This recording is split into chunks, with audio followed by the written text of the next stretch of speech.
Would the source of the cupcakes make yourself known?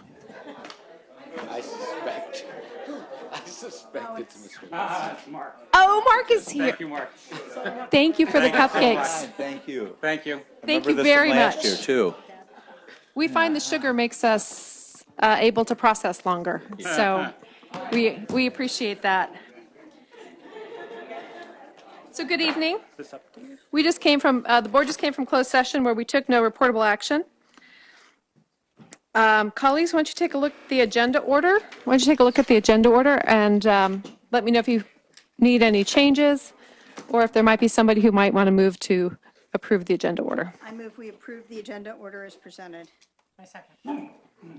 Moved by Ms. Baton-Caswell, seconded by Ms. DeBrianza. Before I call for vote, is there any, I can see there's some looking at it. Any?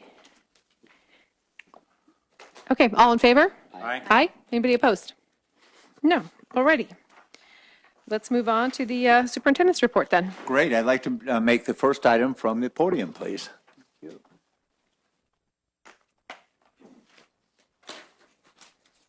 All right, Shannon, can you join me, please? I am both very honored and very excited to introduce Shannon Coleman to you.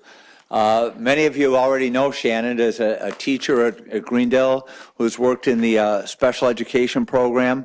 She's been an ECSE teacher for 10 years, 5 of those years in Palo Alto, I think 5 years in Mountain View, was it? Yes. You're right, I remember that from our talk. She is extraordinarily committed to meeting the needs of our youngest and our most needy and our most deserving children.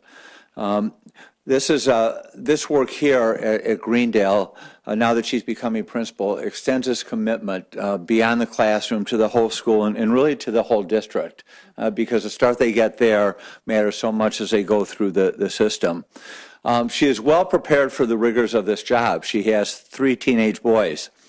And one of her, and in college, she studied the social behavior of monkeys.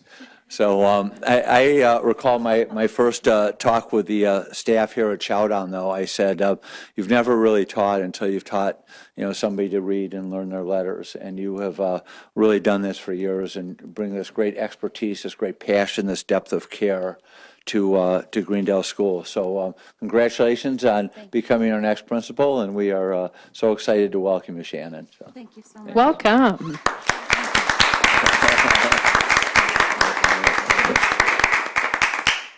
I just want to say thank you so much to Dr. McGee. Thank you to the board for giving me this opportunity. I feel so fortunate to be able to continue the work, a wonderful work at Greendale, reaching our youngest students and their families. And I really feel just being in this district, it's not just we get them at the beginning, but I know that we're handing them off to such capable hands, and that the whole entire district is committed to meeting the needs of all learners. And I am so happy to be here, and I feel very fortunate. Thank you so much. Thank you. And we are so happy to have you in that role. Thank you very much and welcome. Thank you. Just 2 more announcements. I think at your table, or certainly out for the public, there's an update on the minutes. We are now down to just 4 sets overdue from 15-16, and I think we are up to date with this year on all the regular meeting minutes. We have we've had a lot of special meetings, so we still have 9 sets of special meeting minutes. Those tend to be shorter, but we are moving forward, and certainly will be caught up by the beginning of the next school year. So a big thanks to Vicki, big thanks to Linda, to Jorge, and to Kathleen Rugesetter. The final piece is an update on the sexual harassment policies and investigations. Ms. Godfrey and I conferred with our attorney, E. Fichter, yesterday about the OCR policies and sticking to the limits of what was in the resolution agreement. And we hope to have those returned for the 6/28 meeting. I know she will be with us by phone tomorrow and may actually be in the district. But thus far, OCR has been good about getting things back to us in a timely manner, and we have a sense of urgency about this because we do start our training sessions August 1st. Also, John DiPaolo is now here for a second week. He's in here on Tuesday, Wednesdays, and Thursdays. John has really done a terrific job of helping advise Pally on their ongoing investigations. He's been assisting us with the development of a job description for a civil rights compliance officer. And it's just been a great resource whenever we've had questions, whether it's a Title IX complaint, a student disciplinary issue. He is there, and he brings a great depth of knowledge and just a wonderful sense of helping with him. So we've been really pleased with John's work thus far. On your, one more update on the investigation, on your board packet, as you'll see when you talk about the legal services, Lisa Bueller is investigating 2 complaints. One goes back to, I didn't bring my UCP log with me, May 20th, I believe, and one on June 2nd. So she is investigating those 2 matters. And we will see how she does on that. She has had some guidance from Coles and O'Connor and from Eve from AALRR. And that concludes my report. Thank you. Thank you. Oh, student board member reports. I'm sure if they were here, they would tell us they were having a nice summer. Up next is the approval of the consent calendar. These items are considered routine and will be approved in one action without discussion. If a board member requests an item to be removed from the calendar, or a citizen wishes to speak to them, it will be considered under action items. So, colleagues, is there anything on the consent calendar that you would like to move to action?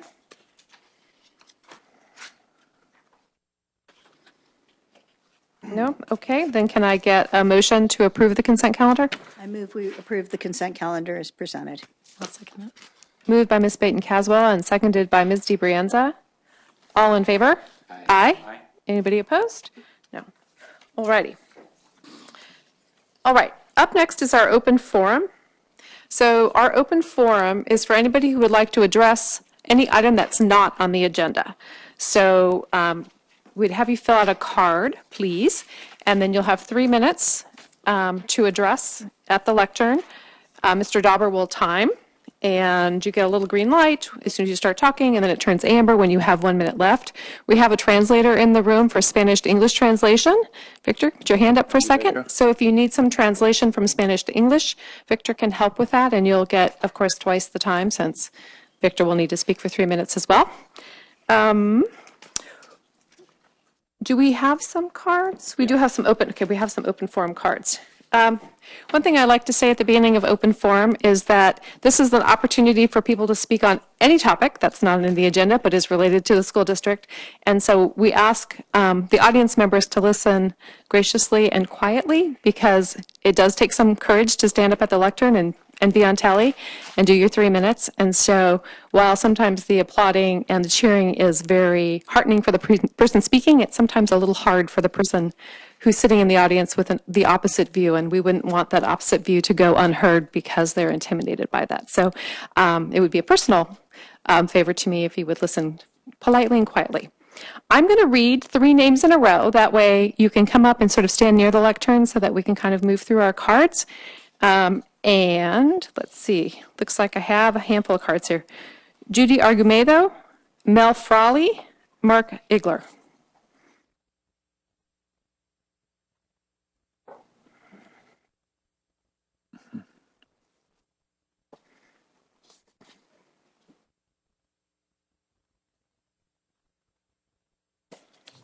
Is it on? Yes. Okay. Start. Hello, my name is Judy Argumedo, and on behalf of the Palo Alto Managers Association as the president for the 17-18 school year, I'm here to thank you for working cooperatively and respectfully on behalf of all stakeholders. The challenges you face in working together to serve our community are certainly numerous and complicated. We appreciate your efforts as you continue to navigate the Palo Alto waters while being mindful of the goals we all created to help keep us focused. As a body of school leaders, PAMA recognizes the importance of listening to students, parents, and staff members. A supportive stance from the school board promotes successful staff teams and reflects that we're able to function at our best when you stay focused on our 3 strategic goals and celebrate success by being a champion of our school progress. PAMA asks that you consider the following as you reflect on your service to PAUSD for the 16-17 school year. First, we loved your focused work on equity and access. Second, we appreciate your connectedness to the school site and support of wellness and safety. And third, we value your thoughtful student-centered decision-making to support high-quality teaching and learning. As educators, we offer some areas of growth to ponder. First, we encourage you to relentlessly model kindness and inclusiveness. This means establishing and maintaining high levels of decorum and civility during board meetings, especially when alternative or adversarial views are expressed or presented.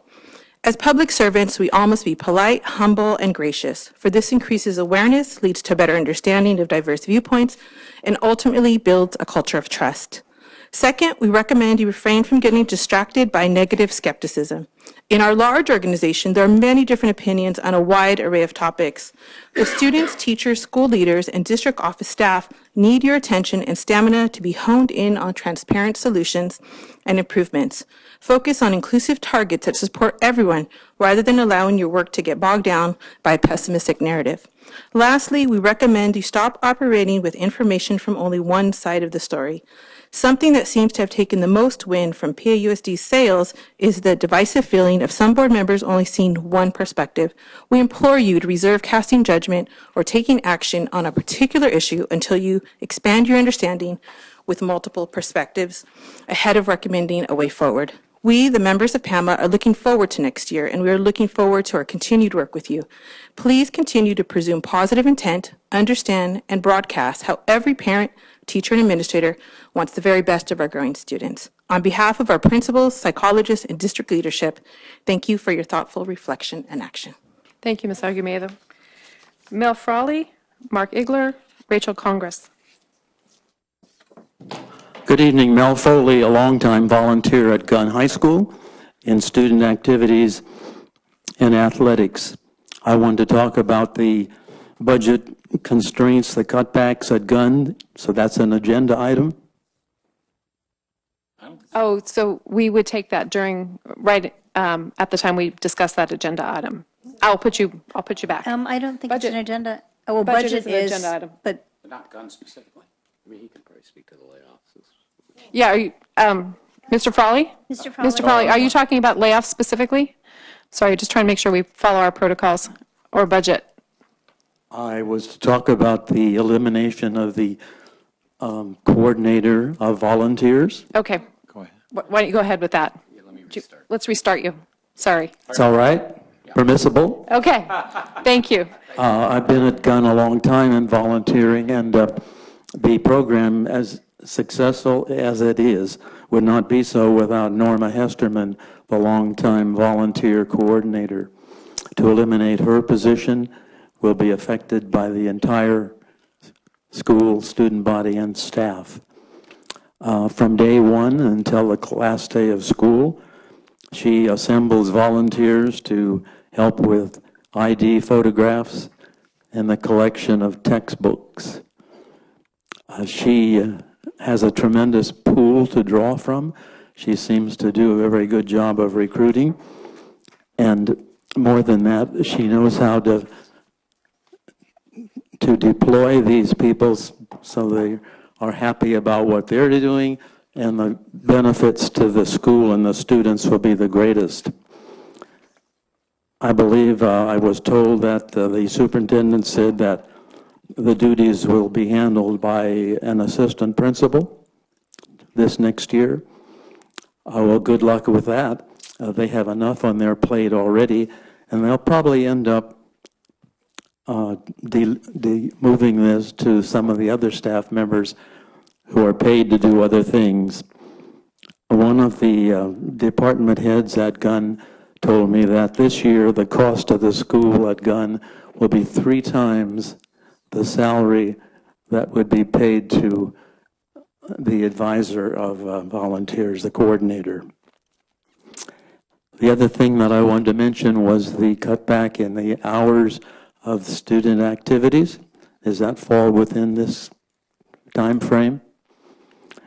Outside of the classroom, the Student Activity Center is the hub of activity at Gunn. The students take care of every phase of their student life through that building. It was a building, now it's an office because of the remodeling. We used to have spacious settings where students would come in, study, sleep, eat, visit, but now we have just one office while the remodeling is going on. So students line up to be served, whether they're buying a yearbook, school gear, a birthday balloon, an appreciation gram to a student or a staff member, whatever the reason for their being there. There are lines now that form because the students have difficulty in getting served. By cutting back the hours, as you're asking to do, this is only going to exacerbate the situation. Rather than cutting back hours, they should extend the morning a half hour. Thank you, Mr. Foley. It says stop. Does it? Mark Igler, Rachel Congress, and Mark Vincente.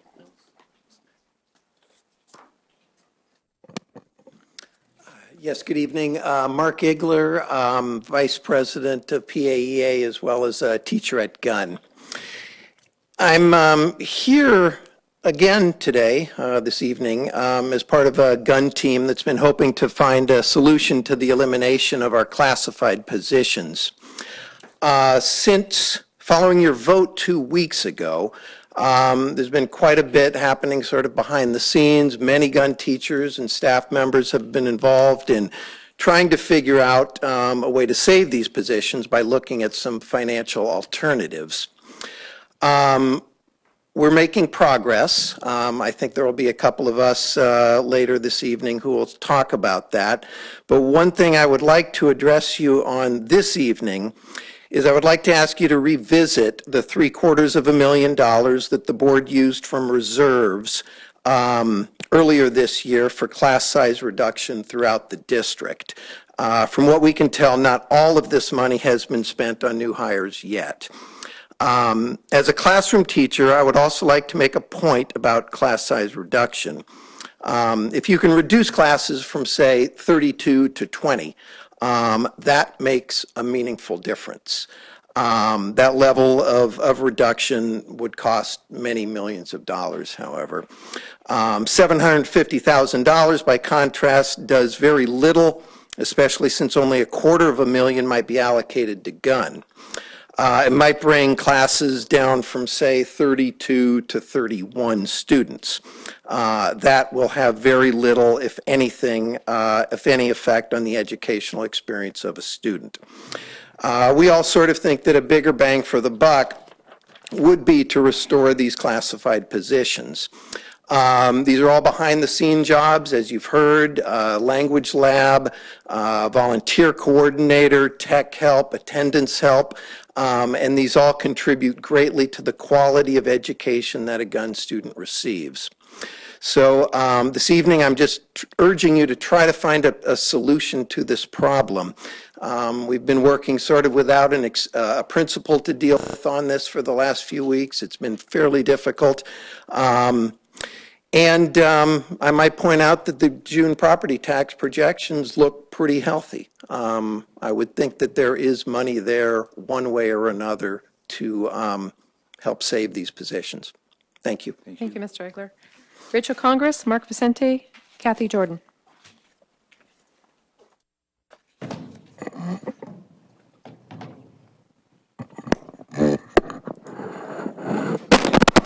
Oh my gosh, sorry. Hi, Rachel Congress, math teacher over 10 years in the district. I'm also at TOSA in terms of intervention and RTI. I am also here to talk about the cuts at Gunn. So my speech is about just one of the positions that I'm particularly familiar with, but they are all crucial to campus. I compiled an abbreviated list of infinite campus issues that can sometimes happen at the start of the school year. A teacher has 2 courses during the same period listed in IC. A teacher assistant TA is not enrolled in IC or is enrolled in the wrong period. A teacher cannot take attendance for a period because a special bell schedule was not programmed into IC, for example, the week after Labor Day.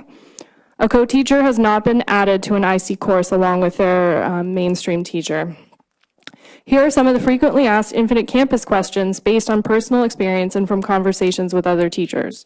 How do I set up weighted categories? How do I choose a grading scale? How do I show dropped students? How do I include comments when posting grades? How do I post grades in Infinite Campus if I use the Schoology gradebook? So these are based on the start of the year and what teachers need to be able to do, and these are common problems that teachers have. So we are losing the person who is the most familiar with Infinite Campus and normally troubleshoots these issues.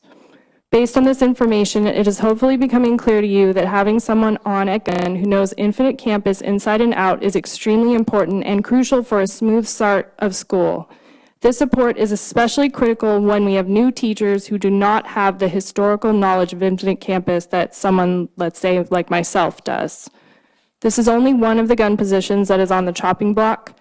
Please provide funds for all cut positions for this coming school year so that everything will run as planned, and then we can make a contingency plan for the future. Thank you. Thank you, Ms. Congress. Mark Vicente, Kathy Jordan, Samira Guccione.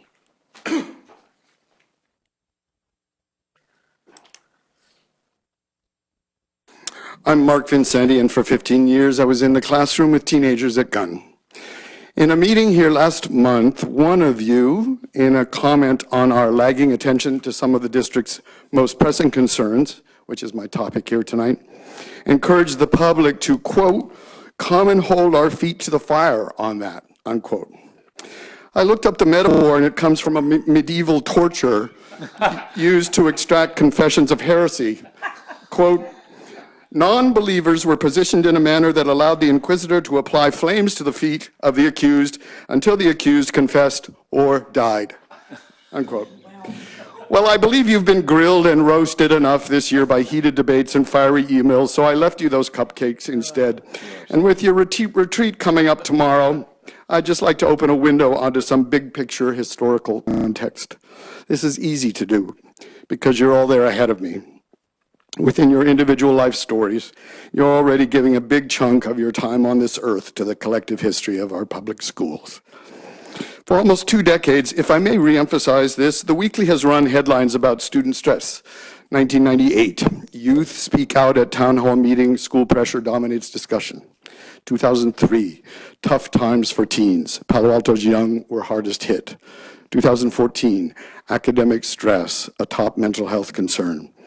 Then in 2015-16, on a district survey, 3 of every 10 kids at Pali and 4 of every 10 kids at Gunn reported, quote, they often or always work hard, but they rarely, if ever, find their schoolwork interesting, fun, or valuable, unquote. 2 of every 3 kids said, quote, they were often or always stressed by homework, unquote. We should help these kids. My worry is that intense student stress has become so familiar, so much the norm, that we shrug off a certain level of it just as people shrugged off coastal flooding and the melting of the polar ice caps. For this town to be opening new teen outpatient programs and providing full employment for local therapists does not represent success.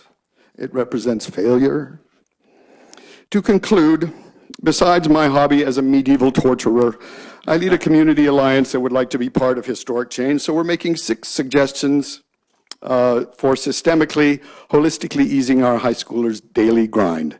These recommendations via the Grassroots Alliance Save the 2008 are being put forth to you by 568 parents, students, PAUSD teachers, Stanford professors, PAMF doctors, faith leaders, and filmmakers and engineers.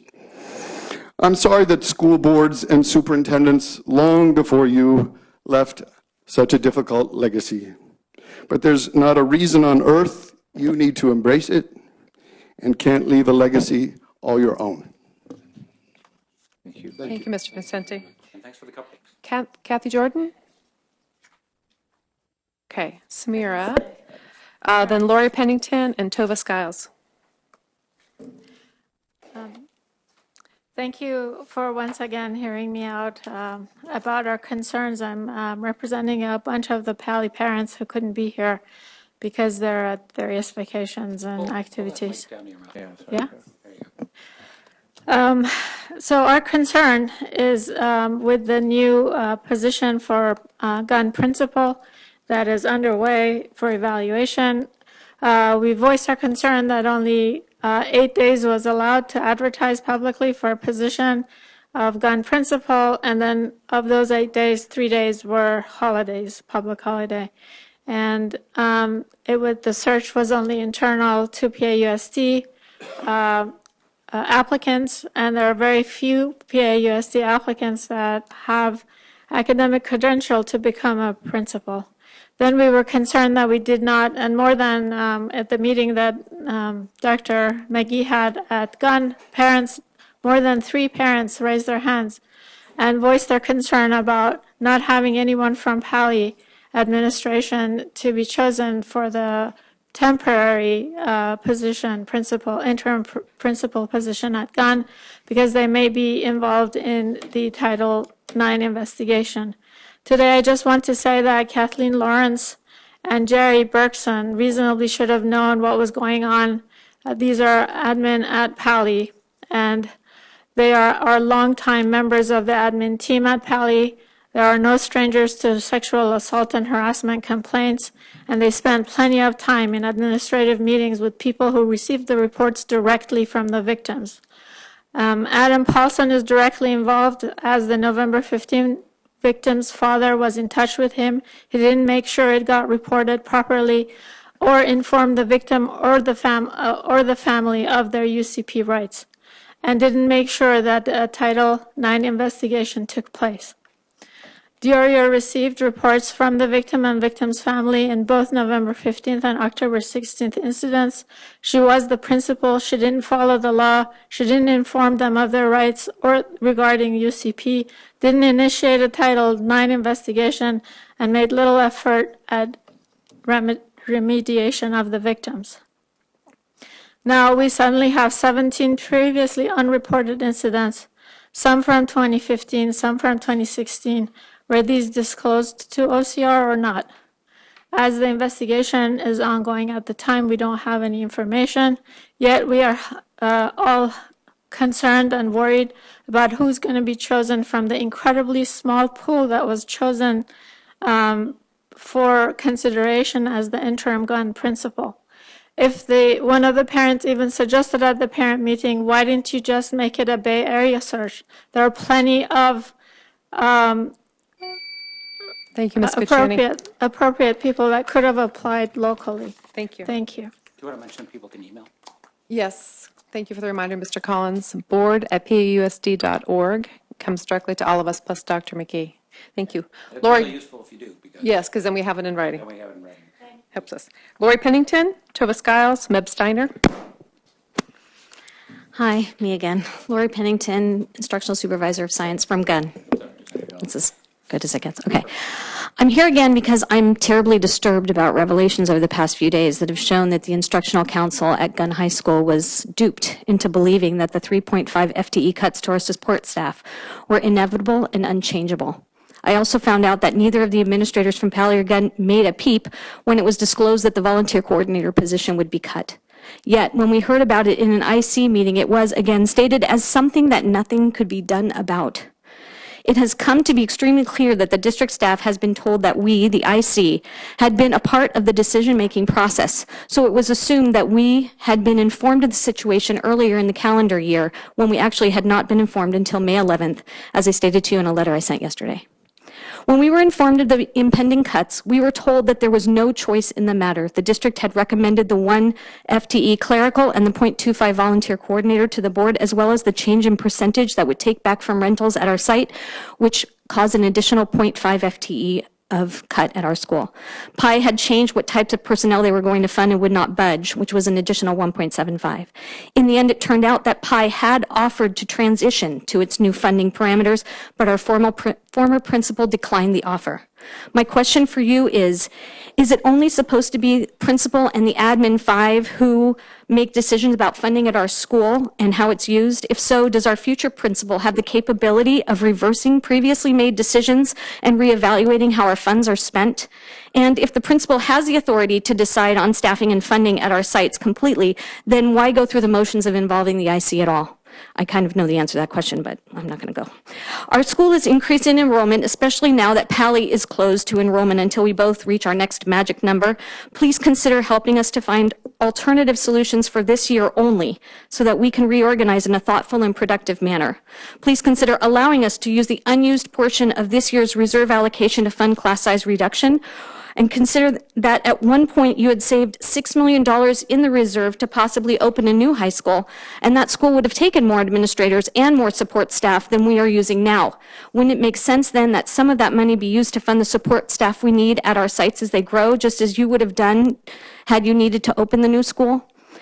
And Meb Steiner had said at a previous board meeting that the added value for the money that we use from classified staff is huge. And you may not think it fair that maybe Gunn gets a little bit more money for this year than another school, but just like the crate situation that I used before in the baseball game, I wanted to ask you if you thought that it was fair that someone was allowed to determine our fate and then not stick around for the aftermath.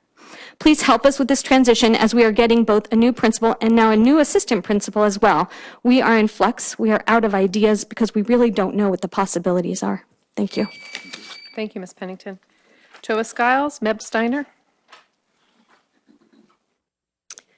I'm Tova Skiles. I'm a Spanish teacher at Gunn High School, and I'm going to read a letter on behalf of our instructional supervisor, Liz Matchett.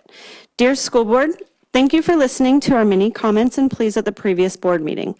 As you are now aware, the Gunn staff is not okay with the cuts that have been approved for our site. We know that you reluctantly voted to go forward with the cuts, since they involve a 60-day notice for classified employees. However, we wanted to ask you to help us find a way and some time to further discuss the cuts and how they will actually manifest themselves at our school. The final decision about what cuts were being made was not communicated in a timely manner to anyone remaining at Gunn. In addition, the process for arriving at a decision about what cuts to make was not an open one. There was not enough time for professional dialogue to take place, nor for appropriate input to be gathered. Finally, there has been no discussion about how the effects of these cuts will be dealt with during the coming year. Zero communication with staff or department leadership has occurred since the cuts were made. To say that the people who remain at the school are worried is a gross understatement. The teachers and classified staff at Gunn are dedicated to our school and its students. We want to be able to do the best job possible for Gunn. Please give us that opportunity by reversing your decision and providing sufficient funding to cover the cut positions until intelligent and workable options can be found. Ironically, Liz is leaving today to attend a global competency site visit in Seville, sponsored by CIEE, an organization that provides financial aid to Gunn students to study abroad. Our school was identified for these scholarships because our district strongly supports the study of languages.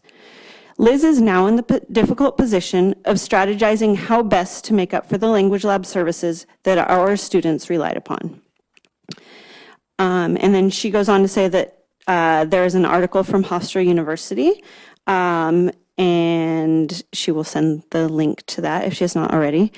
In our rush to fund everything related to STEM, which we, the World Language Department, believes our last tech position falls under, incidentally, please let's not forget that we need to also help our students communicate with and get along with people from all over the world. The study of another language is an integral part of that skill. Please find a way to refund Gunn. Thank you. Thank you, Ms. Skiles. Meb Steiner. Good evening, Meb Steiner, President of CSEA. Before you take action later this evening on the 2017-18 budget, I ask you to revisit your decisions to lay off the volunteers coordinator positions at Pally and Gunn and the reduction of clerical staff at the high schools, particularly at Gunn. And ask that you consider funding these positions utilizing the money from the new school reserve fund, as has been done to fund teachers to reduce class size. I ask this for the following reasons. First and foremost, the impact on our students, our parents, teachers, and the school communities at large, as voiced by all members of those school communities.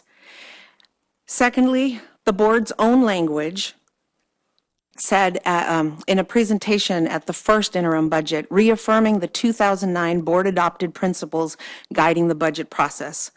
Quote, avoiding layoffs is a high priority.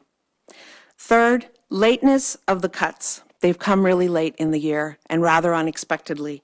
And as has been voiced today again, to allow that transition and the new administration to have the support of all of these people with years of institutional memory. Lastly, layoff letters have gone out per your decision, and Dr. Bowers and Ms. Hauser and CSEA are working collaboratively to deal with these layoffs, but it has consequences for individuals. If we move folks, it's usually to a lower range and salary. It also impacts FTEs, which impacts healthcare benefits, which is a huge cost. You all struggled with your decision at June 6th meeting, and Mr. Collins voted no. The principal reason and critical factor was the need for a 60-day notice. But as Dr. Bowers had stated that evening, that can be reversed. And I urge you to change your decision. You have the power to do so, and I respectfully ask you to do so. Thank you. Thank you, Ms. Steiner. Okay, colleagues, those are our open forum cards.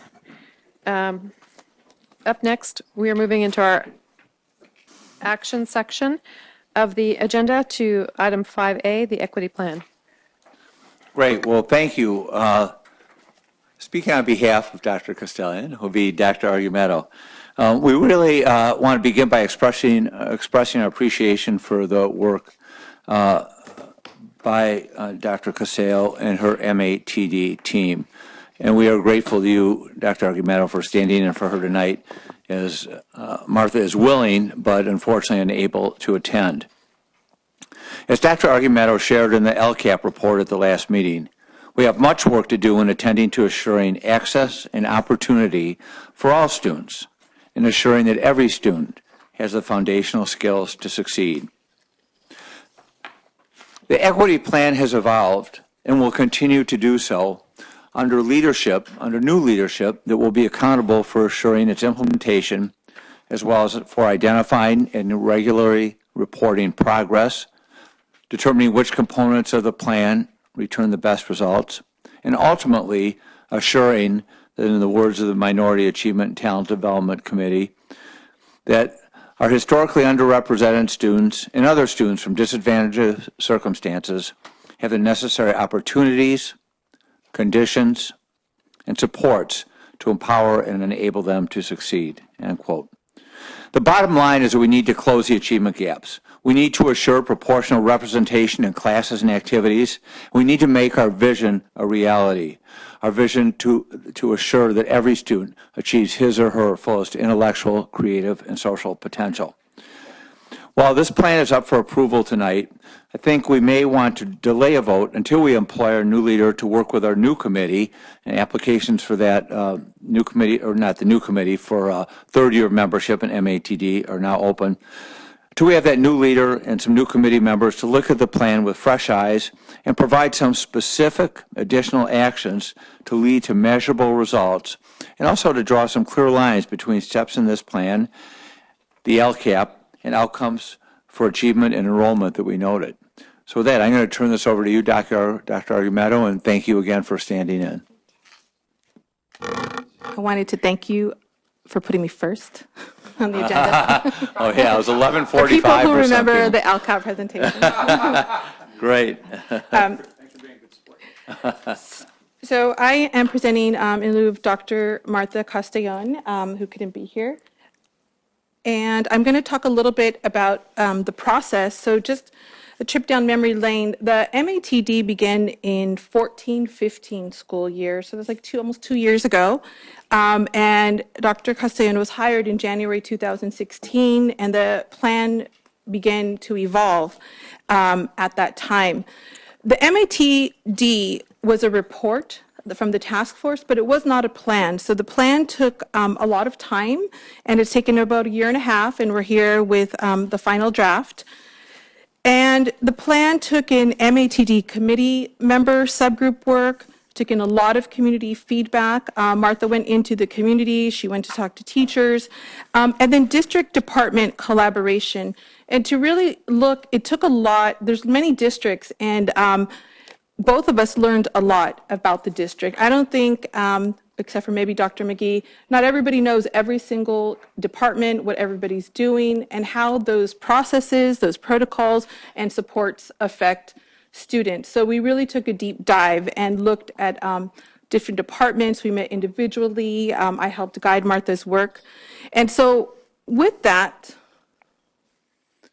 there were lots of changes and additions. I believe we presented the first iteration of the plan, and then we went back with a lot of your feedback.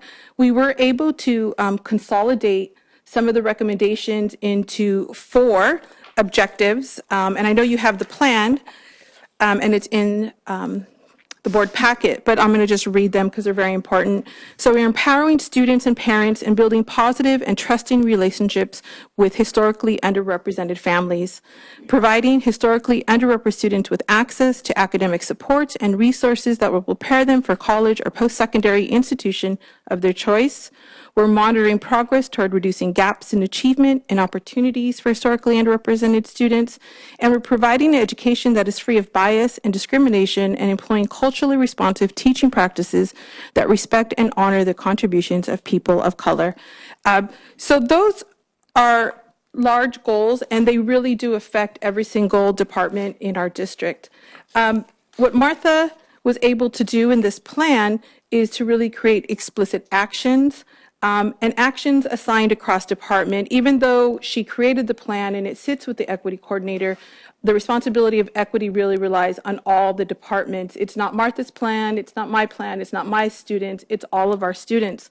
And I think working with the departments was probably the key, because could the departments do the work? It was really not just the MATD committee saying we would like you to do this. Could the work be done? And could it be done over time? And I think this plan really reflects that. One of the, I think, really great things that started is in Appendix B, we had an overview of all the district support and programs. It's quite extensive. And embedded in there are links to greater plans. For example, the elementary RTI plan is a comprehensive plan. And I just want to say that even though the equity plan is not approved and it's right here, the work of equity has begun. It's going on. It's ongoing. And regardless of a plan, our staff are really committed to the students. And it is a challenge. However, without a foundational plan, where to begin?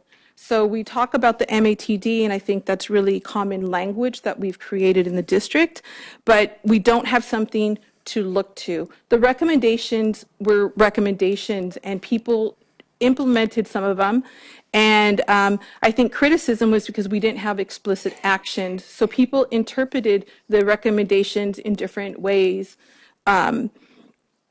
But as we move forward, our specific plan will help guide our work and really guide our teachers and our principals. I also want to, talk about what are our next steps. And I'm going to jump to bullet point 3. I see that I have Chris Kolar here. Our partnership with Research Assessment and Accountability has really been strong, and we've been able to do some reports on current programs. For example, the academic enhancement class, which uses the program Read 180, on our RTI, some evaluations and feedback to guide our work. For the 17-18 school year, we want to continue those evaluations of our programs and hopefully concentrate on programs that have provided success for our HUR students, such as AVID and summer school. And I really want to talk about the implementation. I was the BITSA director. I was a teacher for a long time. I taught for 18 years. And I always go back to the cycle of inquiry. You have a pre-conference with your teacher, you do the instruction, and then you have a post-conference. And I feel like this is what the equity plan needs to do. We talked in the beginning, and you gave us some feedback, and we need this year to implement. At the end of next year, we will look again and see what could we do, what couldn't we do, what were the things wrong. But we really need a plan to give our staff, to give all of PAUSD, our students and our families, something that we're working towards, something really concrete. And at the end of the year, just like the LCAP, it's a 3-year plan, but I do it every single year, to really hone it and make it better for continuous improvement. The equity plan is a living document. Already, there's been a few changes. The parent liaison program is now going to be called family engagement, and those are things that are going to evolve over time. I feel like this equity plan is really going to set up the next equity coordinator for success. Dr. Castellon did a great job. Her background was research and getting plans together, and she did a great job. And now as we move forward, we're really going to need action for this equity plan and to do the plan and not spend more. We're almost 2 years out, and we really need a foundational plan to move forward. So I'm ready for your questions, and Chris is here to answer questions as well. Okay, colleagues, we do have one card. Shall we go ahead and take that one card now? Barbara C. Klausner?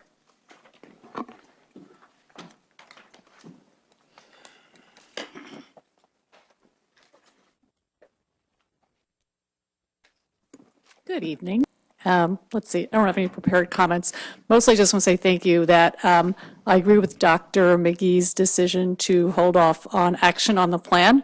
As someone who's currently executive director of Dreamcatchers, has been one of the original committee members on MATT, has worked closely with Judy and with Dr. Argumedo and with Dr. Castellon.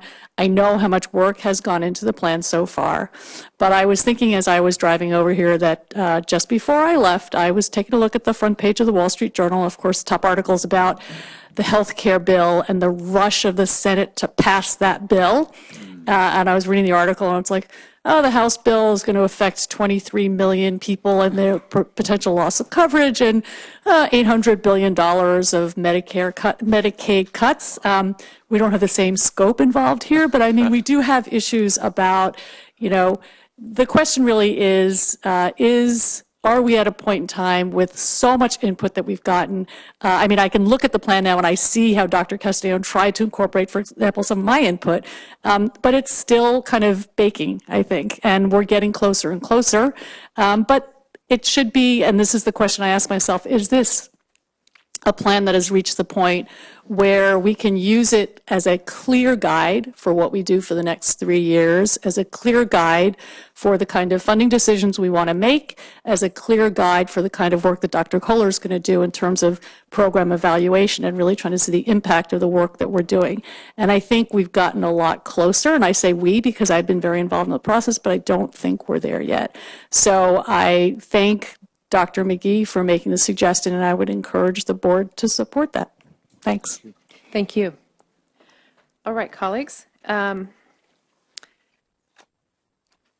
we take questions now, or is there anything else you want to? I would love to hear your questions. Okay, great. Let's start with Ms. Baton-Caswell. First of all, I want to thank you for your work, Dr. Argumedo. I know this has been more than heavy lifting. This has been herding cats. And, basically what you're trying to do is you're trying to make a matrix organization work together. And I know that that is very difficult. I think we have an opportunity with a new equity coordinator, new leadership, and potentially some new MATD committee members coming on next year to take the work that you have done and hone it some more. So, and let me suggest the things that I would be looking for in honing it.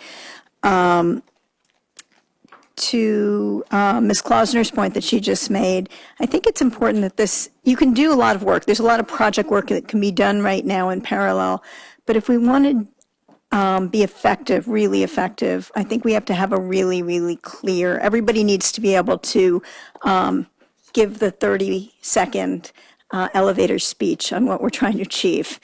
And I think right now we have a lot of stuff that are suggested to do in a lot of different areas, but we need to somehow pull that together.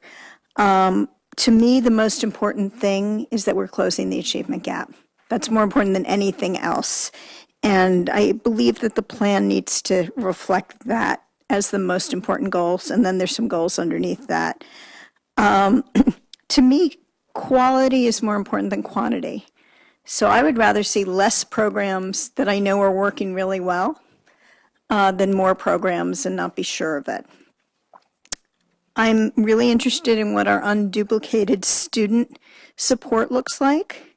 I'm interested in our goals at elementary, middle, and high school for those students. I'm interested in knowing what our commitment is in support for students in terms of hours, in terms of dollars. And I'd like to see, we have all these programs, I'd like to see how they're linked together. And Ms. Klausner had sent an email earlier asking about that. I'm very interested in that. I think that we can leverage the programs that we're doing by linking them together. And hopefully doing 2 programs will get us the power of more than 2 programs, hopefully, if we're linking them together well.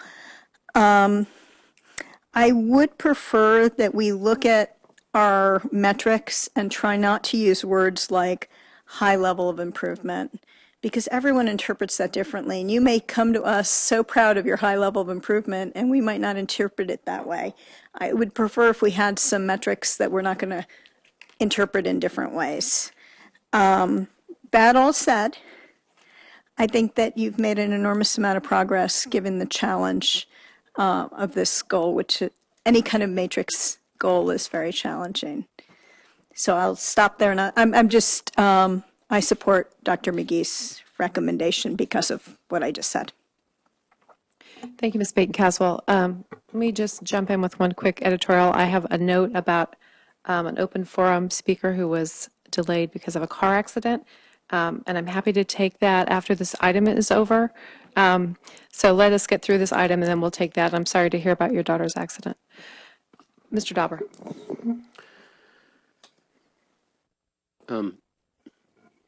Thank you for your work on this, Dr. Agamido, and also thank Dr. Castellan. I certainly support the recommendation of the superintendent to delay a vote on the plan until we have a new leader in this position who will presumably be sort of laying out the actions that he or she wants to lead, and until we have new committee members. I think that and I'll speak to this more, I think, at our board retreat tomorrow when we're doing goal setting. I think it's important that we set some specific goals with respect to progress on this issue, and that we establish accountability, and I think Dr. Argamido said this as well, for the educational leaders who are leading the schools where we need to make the changes in order to have a positive effect here. It's unreasonable to expect, I think, as we look forward to the new position and the new occupant of the position, it's unreasonable to expect that person to be the motive force that is going to drive change in this area. We, I think, need to set up our expectations and incentives for our, what we might think of as our line managers, that they will look for the changes in their schools that need to be made in order to make progress, and that they will treat the occupant of this position as a resource in doing that. I would like to be living in a world in which this person's phone is ringing with requests for knowing what's going to work and what isn't going to work, because, you know, my evaluation's coming up and I need to show progress on this. And as opposed to this person leaving voicemail messages and trying to make changes from a central office. So I am going to be looking for a board discussion about how we set goals and accountability so that we, you know, drive the change that way, and that we see this kind of work as a resource. I also think, and I think Ms. Klausner made this point, that it's very important in terms of doing that work to understand with more precision what works and what doesn't work in the things that we're doing now. And I think doing a better job of program evaluation is really important. I also wanted to remind many of you have heard this before. When I looked at a number of years ago, looked at the question of how we are doing compared to other districts, I was very really shocked to find that in many areas, and I was looking particularly at high school classes, and particularly in math and science, in many areas for underrepresented students and socioeconomically disadvantaged students, that our district is performing towards the middle of the pack statewide, whereas for more affluent and white and Asian students, we're performing at the top of the pack. And that indicates to me that we should look for concrete examples in other districts about what's working there and what isn't. We have models in California of districts, many models of districts that are doing better for underrepresented students than we are. And so that's an area that I hope that we will we'll look at in the future, that we should look at in the future. Thanks. Thank you, Mr. Dopper. Mr. Collins. Thank you. Thanks. This is great. I agree with my colleagues' comments, and I don't have anything to add. So thank you. Thank you. Ms. DiBrienza. Thank you. Thank you, Dr. Argumedo, for your work on this, and to Dr. Castillon for all of her work. I also agree with Dr.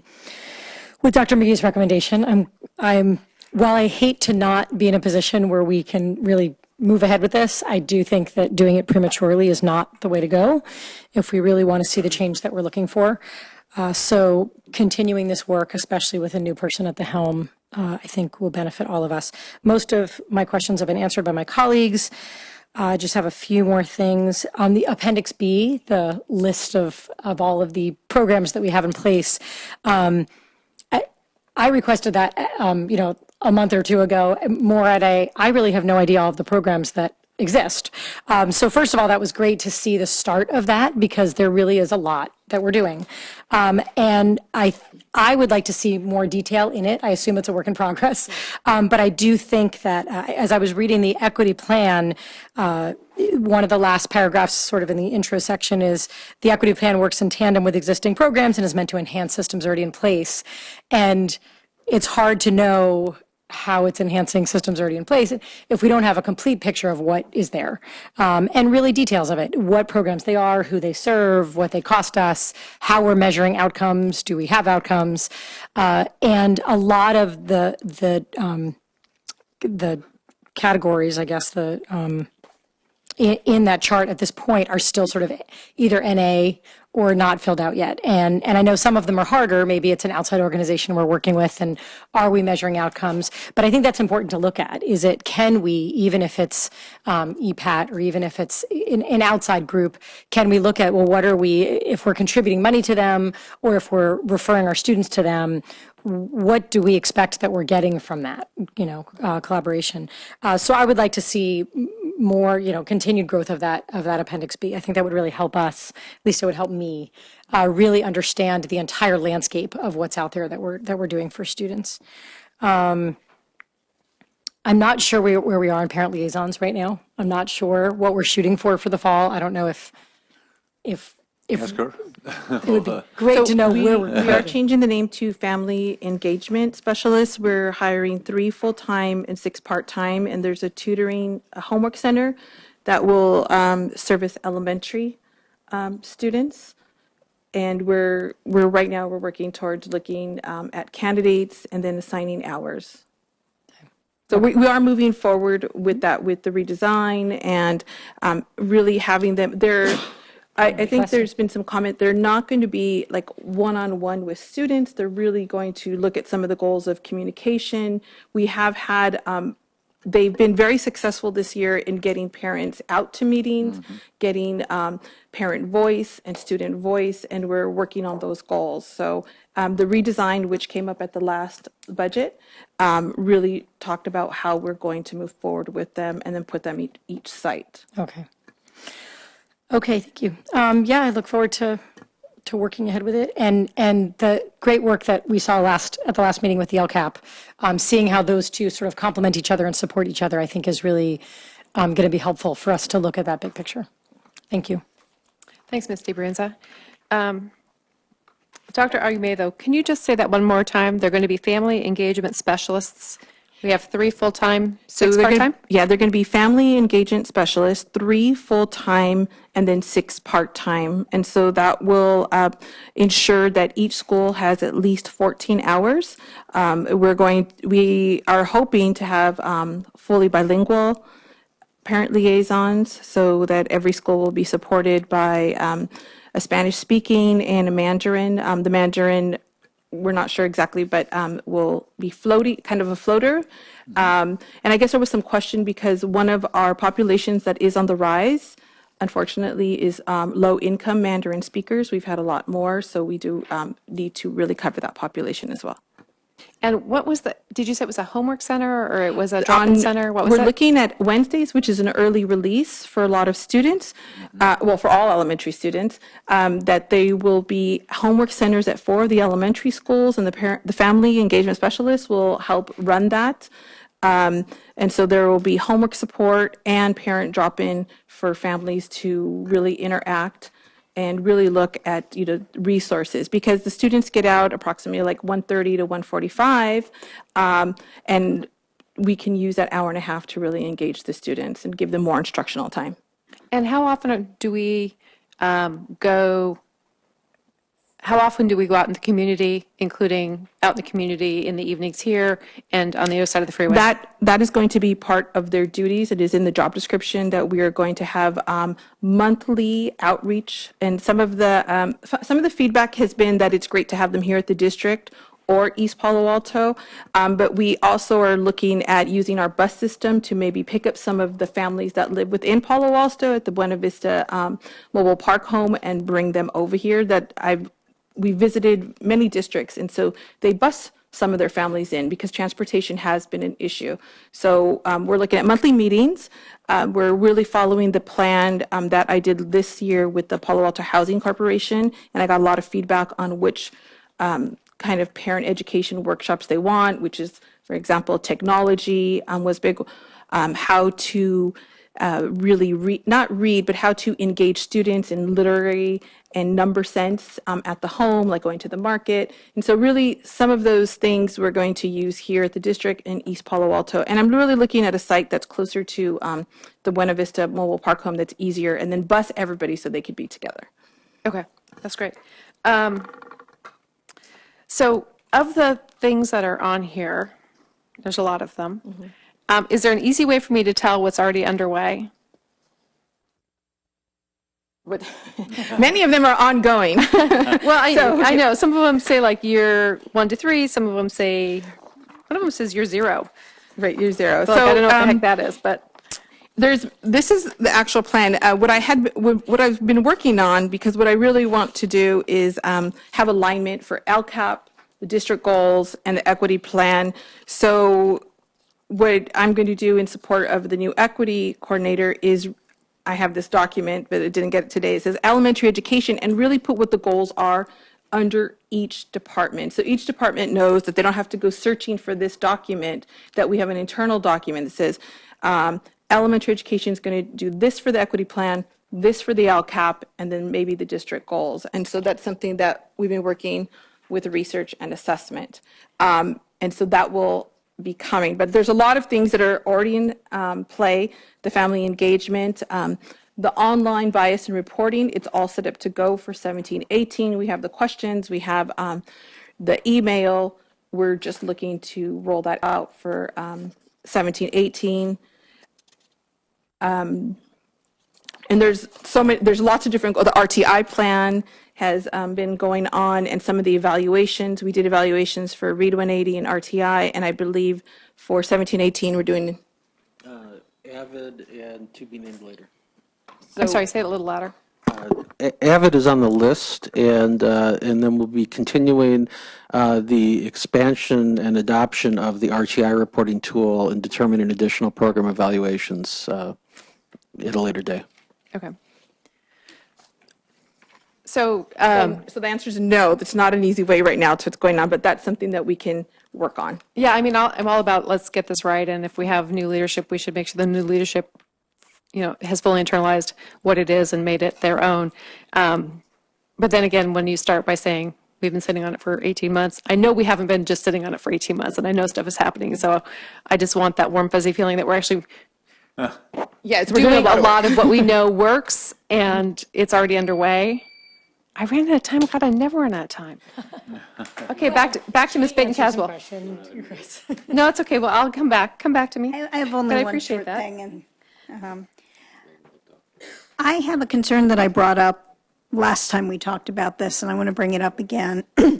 It's down in the weeds, and it's on number 4C, and it's about having at least one ethnic studies course at the high school level at each, I think that's at each school. I'm concerned that if we push this off into ethnic studies as a special course, that only certain kids will go and take that course. And I think we have a responsibility to make sure that whatever we think is important in that area is incorporated into our general social studies program or English program. And I would like to see the plan for that. If we do that successfully, and in addition, we think there's some topic area in ethnic studies that needs to be covered that's a specialty area, I'm okay with that. But I feel like we're missing this. And Ms. DeBranson and I went and heard a presentation from the San Mateo Office of Education with some great stuff that we're not teaching in our classroom about Black history, for example.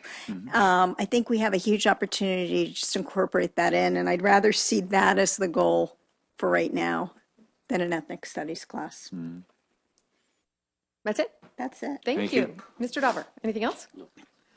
Mr. Collins? No? Ms. DeBrienza?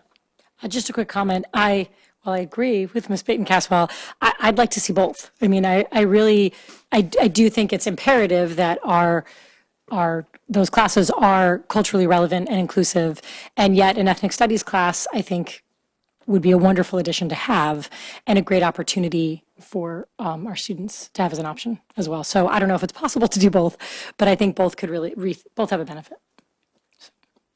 Great, thanks. Okay, I have questions for Mr. Kolar.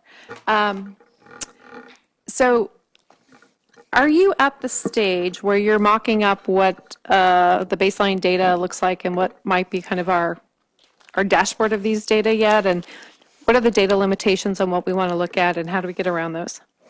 You're referring to item number 3 or goal number 3.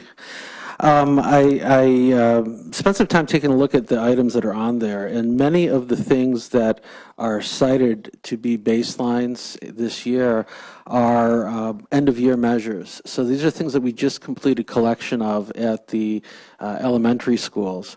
Also, we're looking at things like the CASP testing, which we will not receive the scores until August or September. Now, very typically, when we look at end-of-year measures to really to summarize how the schools did on the SIPSs, that's work that we typically do in August once we've had a chance to take the data in and clean it. So we don't have any shortfalls in data. We know when they'll be ready. The timing of this were to be a month later, we would have, maybe a different set of things in that first column. Let's see, excuse me for a second while I continue to read down the list and make sure I'm not missing anything. Some of the things such as completing algebra and A to G requirements, that's a matter of sitting down and beginning to pull the data. And again, many of that depends upon end of year grades being submitted, and also things such as AP tests where we haven't received the results. So right now, everything that's on these sheets will be able to address and fill in. It's just a matter of not being the week that we're able to do it right now. So might you consider looking at last year's data as our baseline?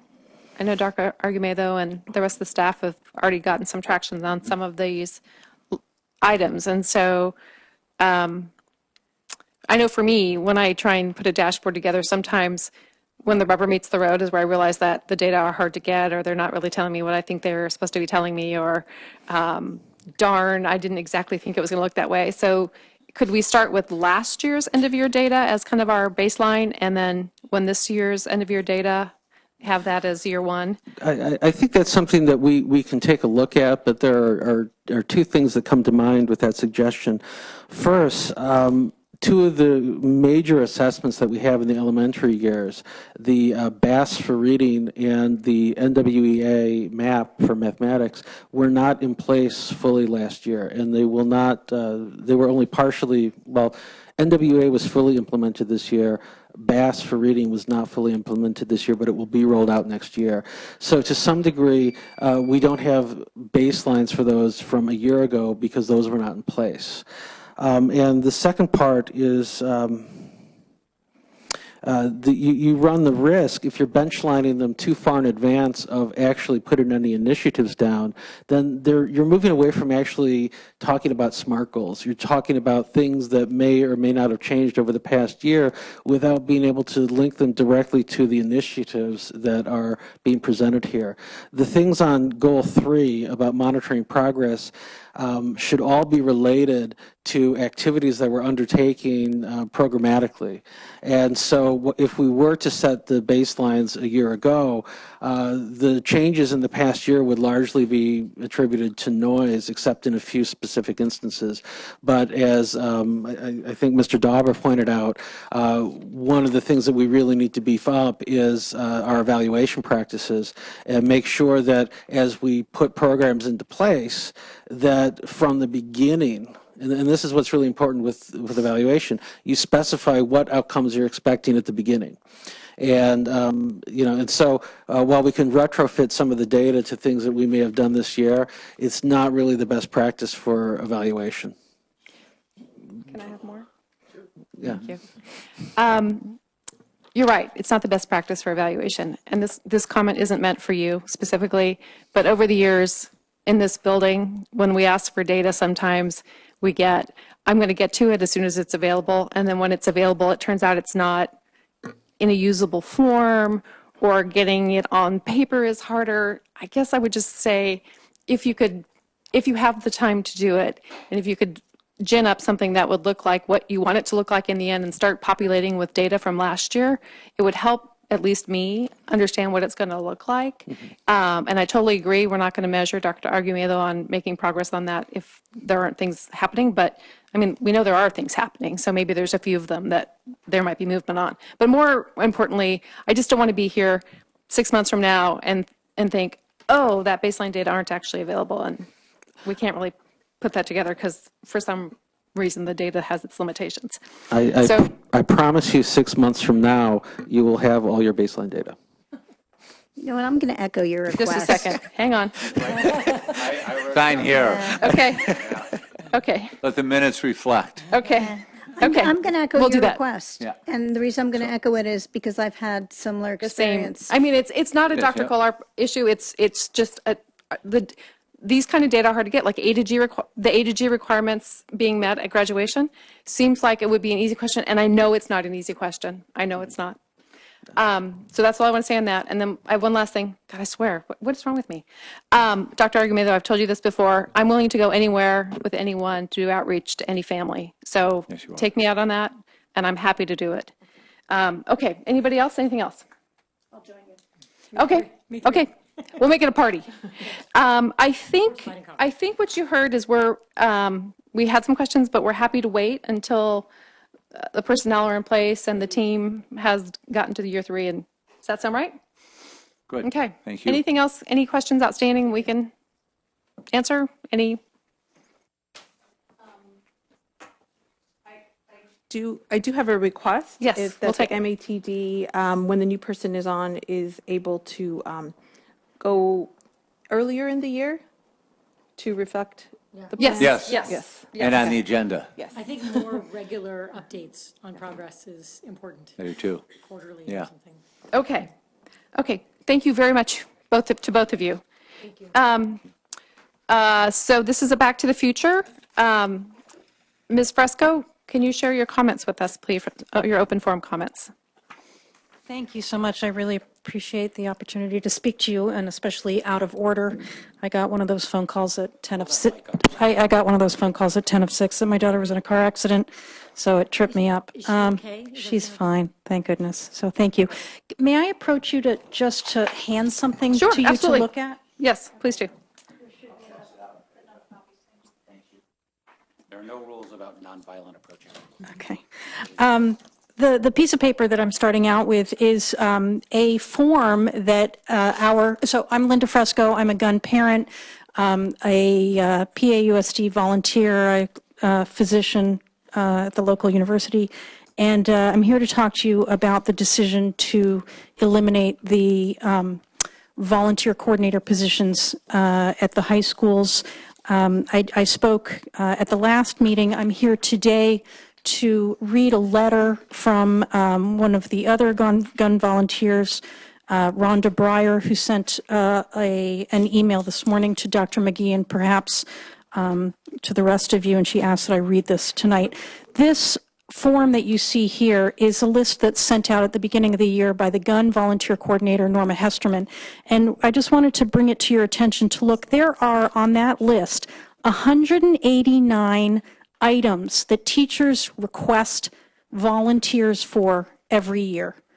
And that is, those volunteers are coordinated, collated, organized, and sought after all year long by our volunteer coordinator, and I'm sure the same activity happens over at Pally, just to give you a sense of the scope of the job. And I'm just going to read the statement by one of the other parents, Rhonda Breyer, who sent this email saying, we put out a we collected more than 250 signatures on an online petition urging you to consider reinstating the position of the volunteer coordinators at the high school. Can we count on you to represent our interests and override Dr. Herman's apparent decision to cut the high school volunteer coordinator positions and reinstate these two jobs? Please read through the signatures and the comments on the petition that was sent. The hundreds of folks who signed the petition, we all believe the volunteer coordinators are there to benefit our high school community. The district's budget shortfall means that Gunn and Pally will depend even more on volunteers to fill some of the gaps. The volunteer coordinator positions, Norma Hesterman with 30 years in the job at Gunn and Beth Martin with 13 years at the job at Pally, have been cut. And with these jobs go the history of community volunteers to the programs that desperately need these volunteers. The volunteer coordinator position is only 10 hours per week. Thank you, Ms. Fresco. Okay. Thank you very much. Okay. You can email it. Yeah. Okay, colleagues, back to the plot, as they say. Up next is our contracts for legal services. I believe that's Ms. Mack or Right. Dr. McGee? I'll just start here. So our board policy requires an annual evaluation of attorney services, which Ms. Mack conducts. Tonight, in addition to the look at the contracts, you'll see that there is a proposal in there to issue an RFP.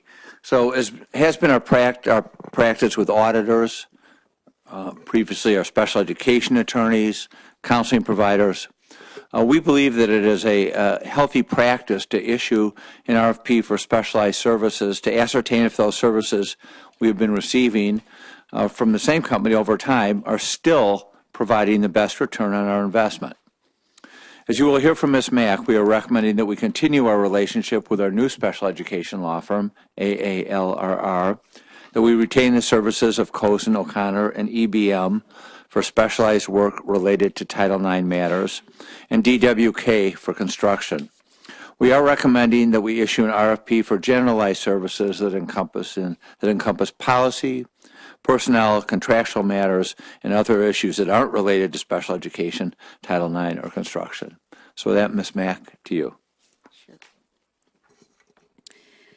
This item was discussed at the meeting of May 23rd. It is presented tonight for action. There are two major changes to the last report, as Dr. McGee pointed out. The first change is that we plan to do a RFP this month for legal services currently provided by Lozano Smith. And with this plan, we're reducing the budget allocation to Lozano Smith for next year, now down to 100,000, and we doubt we will actually use that much. And a copy of the draft RFP is in the board packet. We will bring recommendations to the board in late August, and at that time, we'll also update the budget allocation. The second change is we have contracted with the firm of EBM, Alice Buller Macus, to do 2 Title IX investigations. The estimated cost is about $40,000. There are 5 proposed recommendations for board action. They're listed at the top of the report. So with that, we're happy to answer any questions. Thank you, Ms. Mack. Okay, colleagues, let me just say that normally around 8 o'clock we take a 5-minute break, so let's get through this topic, and then we'll take our break right after that. We're going to start with Misty Brienza. Thank you. Moving my cupcake out of the way. Just temporarily. Thank you. I just have 2 questions. So as a new member of the board, it struck me that we have so many different law firms that we use. So you and I started to discuss this a bit recently. But one question, you mentioned that AALRR is really focused on our special ed work. Correct. And I see that we use them a lot this year, and you plan to use them about the same amount next year. So I assume that we're pleased with the work they're doing? We've been very pleased with the work they're doing. Okay. And they have brought, and it's nice because we have a relationship with more than one attorney in the firm. And think we've received a high quality of service, and they're very accessible and open and very responsive. I mean, Saturdays, Sundays, evenings, early morning. So, yeah. Good. Okay. And my only other question is, I think that some people up here on this dais have some experience with this, but I don't. We don't have our own general counsel. I know that's something that has come up in the past, and so I would love to understand why that's not something we would pursue now. Maybe it's something we should pursue, and I'm eager to hear what other board members say about that. One reason we didn't pursue it earlier is because most of our legal work has to do with special education issues. It just does. And so what I think that we should do as we go through this RFP process is really look and see where we use the generalized services. And if we can do that more economically with the general counsel, that would be great. So I think it's something we ought to consider through this RFP process. But when we did this a few years ago, I can't remember what percentage it was.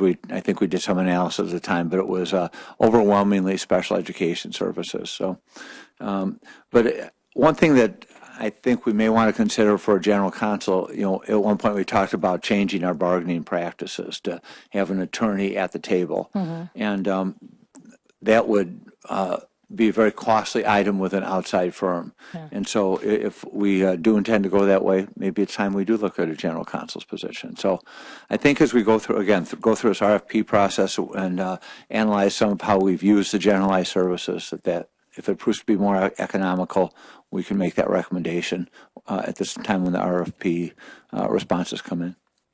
Thank you. That's all I got for now. Okay, great. And Ms. Baton-Castle. Not specifically to this. I think we would want to go back and understand our history and negotiations before we jump on anyone's strategy. I understand, but because we do have some history here, but we don't need to talk about it right now. Right.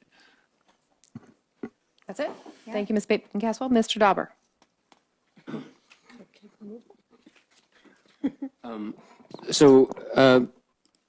Ms. Mack, what actions are you looking to? You pointed to a list of 5 things. Oh, sorry. I apologize. Got it.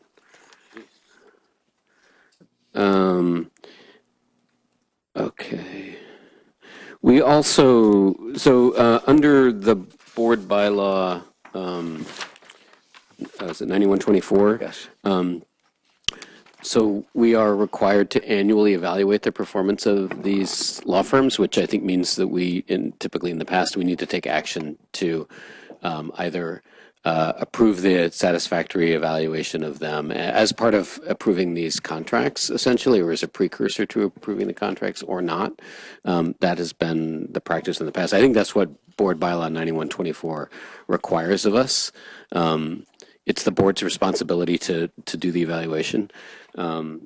And so I would suggest that what we do is, with respect to all of the law firms except for Lozano Smith, for which we're doing an RFP, that we actually do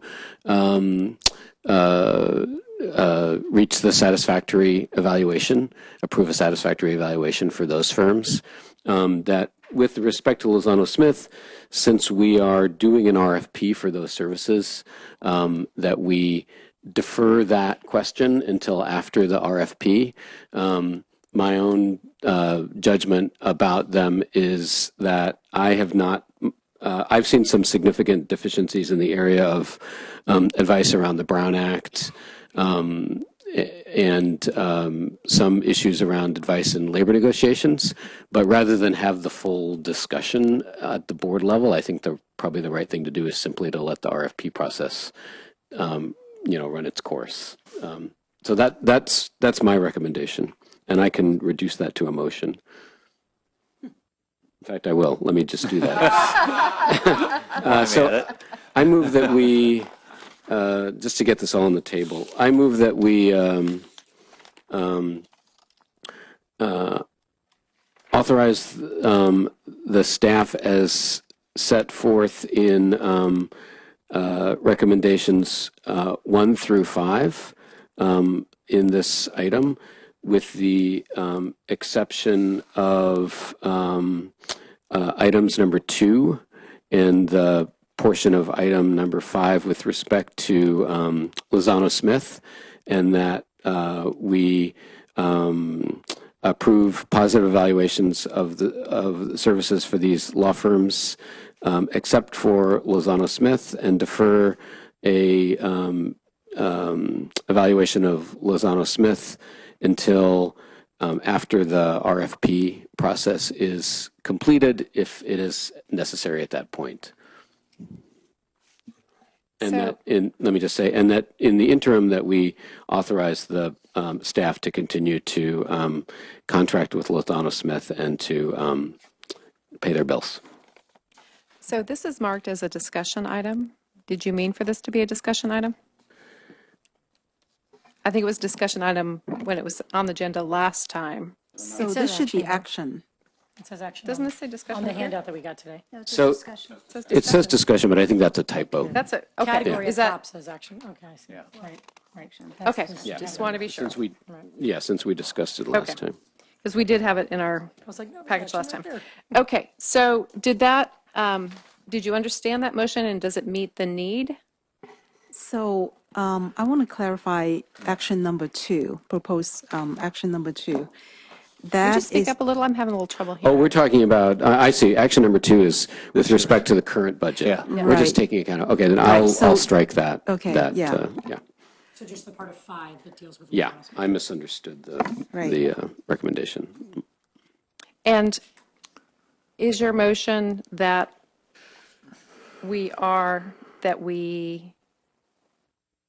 positively reviewing them, or that you are expecting more data to make that decision? No, I move that we are required, I believe, annually to positively evaluate, to positively review them, to give them a positive review. So I move that we do that with respect to all of these firms, Okay, except for the ones that are except for going up Lozano for Smith, RFP. and to defer that until after the RFP. And if we wish to continue, then at that point. Okay. So I just want to clarify that on paragraph 4 on the back of the new handout, it says staff has solicited feedback from the board and district administrators, and the results are positive for the above legal firms. Right.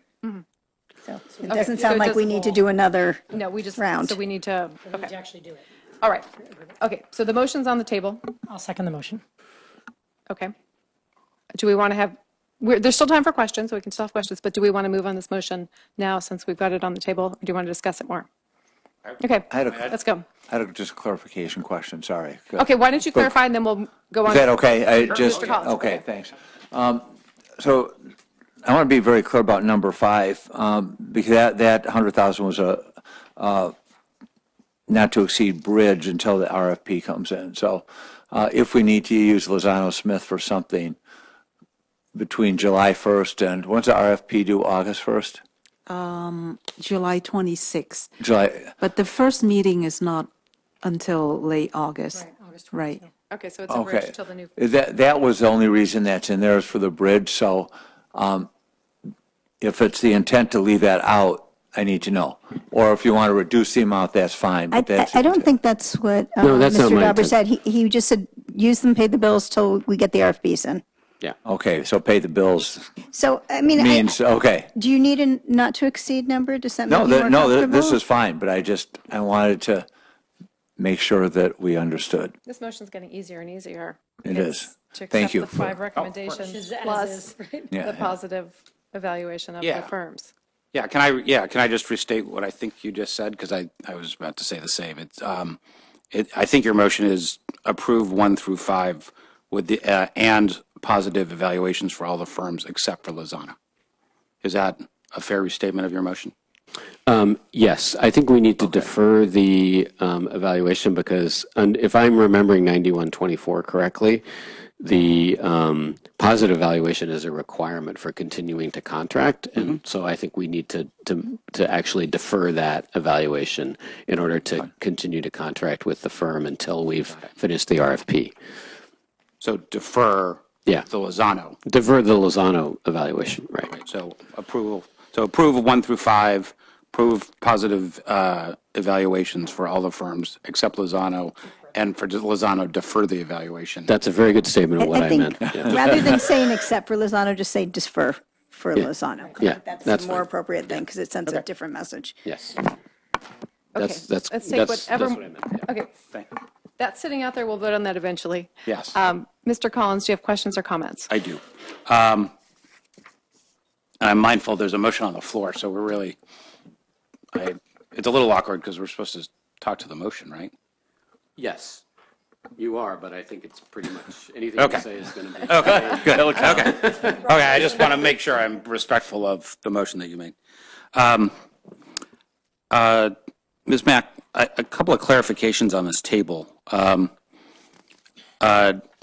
On the expenditure history for 2016-17, those numbers, as your asterisk shows, are through April. That's not the full year expenditure, correct? Correct. The expenses are actual through April, except the amount indicated for Cozen O'Connor and EBM. Those are estimated costs for the projects. And then per your recommendations, you're adding 300,000 to that number for budgeting purposes? Correct, based on year-to-date expenditures. So the fair comparison of 2016-17 versus the prior years is not really 737, it's $1,037,000. Correct? That number plus 300,000? Right, it's close to $1 million. Okay, Right. so it's higher than the year before, higher than the year before that, over $1 million that we'll spend on lawyers this year. Yes. Okay. And then for next year, the number that you have of $800,000, as I think you explained to me earlier today, or maybe that was yesterday, does not include the amount we expect to spend with the firm to be selected via the Correct. RFP? Correct. So technically, there's an invisible column named firm to be named later. And the amount you anticipate for that? So in the last report, we have asked for allocation of 300,000 to Lozano Smith. And now with RFP process, we still have 300,000 in the budget for legal services in the general areas, HR and all of that. So depending on how much we spend on Lozano Smith, the balance can be allocated to the the firm that's selected. But if you were to add that invisible column for to be named later, the number So that would be would be there would be 200,000 for 200,000. now. And the total number for next year would be $1 million. Be $1 million, right. Yeah. So, I mean, just to clarify, because I think it's important for us to realize, we're spending $1 million last year. This year, we're anticipating spending $1 million next year on lawyers, which to my mind is a astounding amount for a school district our size to spend. That's 7 teachers. Is that about right? 7 times 125? 8? I should have, my math teacher would be embarrassed. 8, that's 8, that's the equivalent of 8 teachers that we're spending on legal bills. I would love to see that number go down. I would like to see it go down more than by half. I think we need to critically examine our approach and practices to all things and sundry that generates $1 million of legal bills on an annual basis on non-extraordinary events. I mean, 3 years out of the last 5 will have spent more than $1 million. Okay, that's all I wanted to clarify. Thank you very much. Thank you. I don't have any other questions. Shall we? Back to the motion. Yes. Shall we vote on the motion on the table? All in favor? Aye. Aye. Anybody opposed? All right. I think that's what you're after, Ms. Mack. Yep. Let's take our 5-minute break. Thank you. Those of you with us, we try to take a 5-minute break so we have some stamina to keep going. It usually involves sugar. Thank you. Good.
Back in session. Up next, we are going to discuss the budget. Ms. Mack? Wait, where'd she go? She went outside to the ladies' room. Oh. But do you want me to tell you? Tell her we're passing the budget without her then. Yeah. Do you want to start? Sure. Okay. So this item was discussed at the last meeting. So tonight we're bringing this item for action. Connie, pull that mic down to your face. Okay. So tonight we're bringing this item for action. So the things that was changed between the last report and this report is that we included the state required reports, which is in attachment I. So we're asking the board to adopt the 2017-18 budget as presented and approve the resolutions that are presented on number 2, 3, and 4. Should I read them? No, it's all right. Okay. We have them. We have them. Thank you. Anything else before we start on our questions? No. Okay, great. Okay, colleagues. Mr. Collins, you're first. What are we going to do about the gun classified situation, Dr. Meeks? So a couple thoughts. The item of take one clerical position at each high school and the 1.0 FTE at each high school and the 0.2 volunteer coordinator at each high school have been on our budget list for Kathy. I have referred to Kathy for several months. So that was those were no surprise. The surprise, I think, at least to me, was the additional 2.5 from the gun classified. And Dr. Bowers had attended the meeting, and I've been briefed by him, by Dr. Herman. I've spent time with Ms. Pennington. I spent time with Ms. Mellows, Mr. Igler, some of the other teachers, with Assistant Principal Jack Ballard. And I think, frankly, their suggestion, at least to get us through the year of using some of that class size reduction money, that $750,000, to restore at least a portion of the classified FTE is a sound idea. I think that it will provide a bigger bang for the buck than, for class size reduction. We may not even need, and we don't know if we'll need it until late August. We do know that we will need some of these classified positions, or somebody to do the work, let me put it that way, before school even starts. So I thought the recommendation for that made sense. Okay. And then how much is the dollar amount that's associated with this? For the 3.5 was about 220,000, Kathy? Yeah. I think that, I remember asking after the last meeting. Yeah. So that's for the 3.5, and then if we stuck with the 1, and I'm not saying that's what we should do, but the 1 was the original expectation. Right. I can't do them. I don't know if it's pro rata. Is the 2.5 whatever, 65% of the 220? So on average, it's about 80,000 per FTE, roughly. Okay, so 160, 200,000. Yeah. And Pally's was through attrition, so that's why we're not hearing from them, and I guess they use their PI and rental money differently. And what about the issue that was raised about that PI had offered a transition period for the reallocation of their funds, which I gather had been allocated to some other part of the gun budget? Yeah, that I just found out about today. When I met with Ms. Pennington, I suggested that. She said, what do we do? I said, well, go directly to PI, because when we got from Linda Lyons, I think it was early May or late April, that we're going to not fund some of these initiatives, we're going to fund some other ones. And the elementary principals raised the issue about reading specialists. A couple said, hey, we've already allocated PI funds for 17-18 for reading specialists. And, I sent Linda and Colleen Gormley, the president, a panic note late in the evening and said, I have to meet with you tomorrow. And they were in at 8 in the morning and said, certainly we'll work with the principals on these requests. And so, they said, well, really, if you need the reading specialist next year, we'll fund it. And but looking ahead down the line, we're not going to be funding reading specialists. We're going to be funding these other priorities. So I suggested Ms. Pennington ask, because she met with me, the PI exec director, who responded to her from Japan, actually, that same question. He said, we can certainly fund these positions next year. But then I found out, again, this is secondhand this morning, or it was either late last night or this morning, that one of the assistant principals said to one of the teachers, well, the PI money had already been reallocated at Gunn next year. So, but we don't know to what, or whether it could be unreallocated. I don't know. Right. We don't know. Right.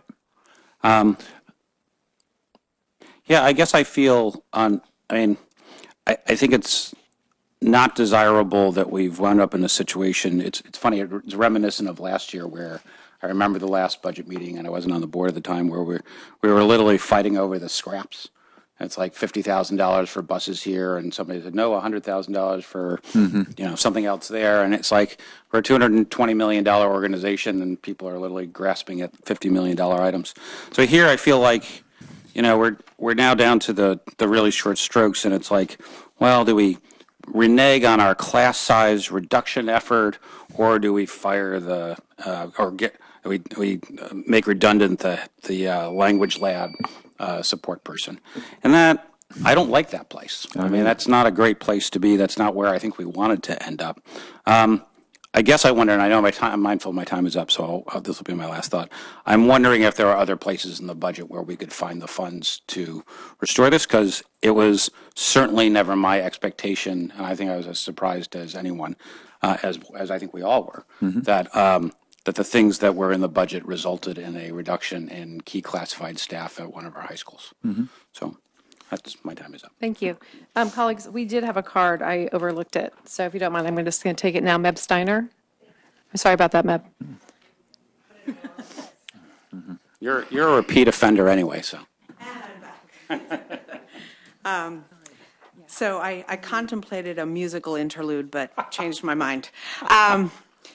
So I'm coming back sort of with numbers. I am not a budget person. I appreciate Ms. Mack's education of me at all times. She's wonderful in answering questions and meeting with all of us.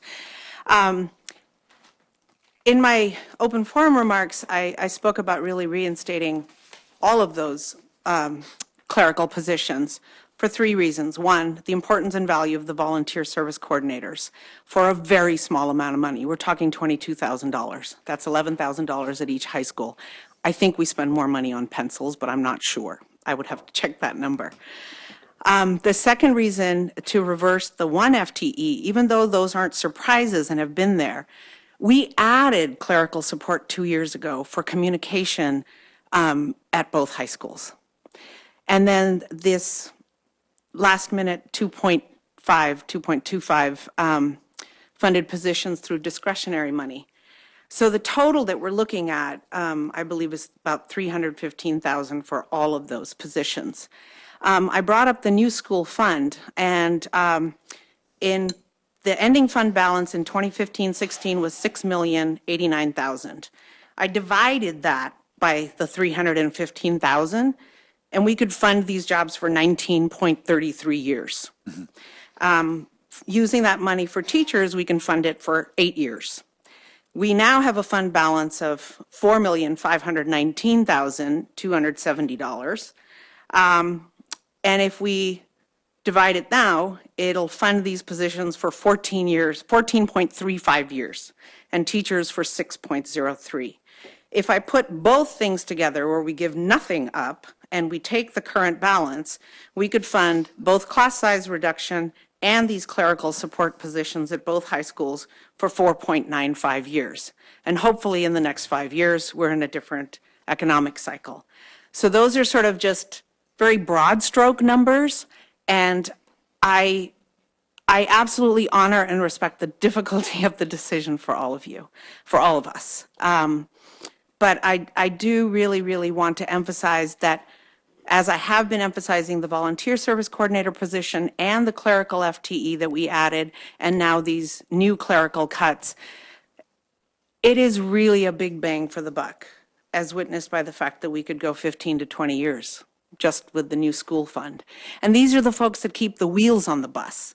And it's everywhere, at the district office, at the school sites. These are the folks who board members come and go, administrators come and go, superintendents come and go. And these folks are still here making the bus move, including some of our bus drivers who actually make the bus move. So thank you. Thank so you. really consider us. Thank you, Ms. Steiner.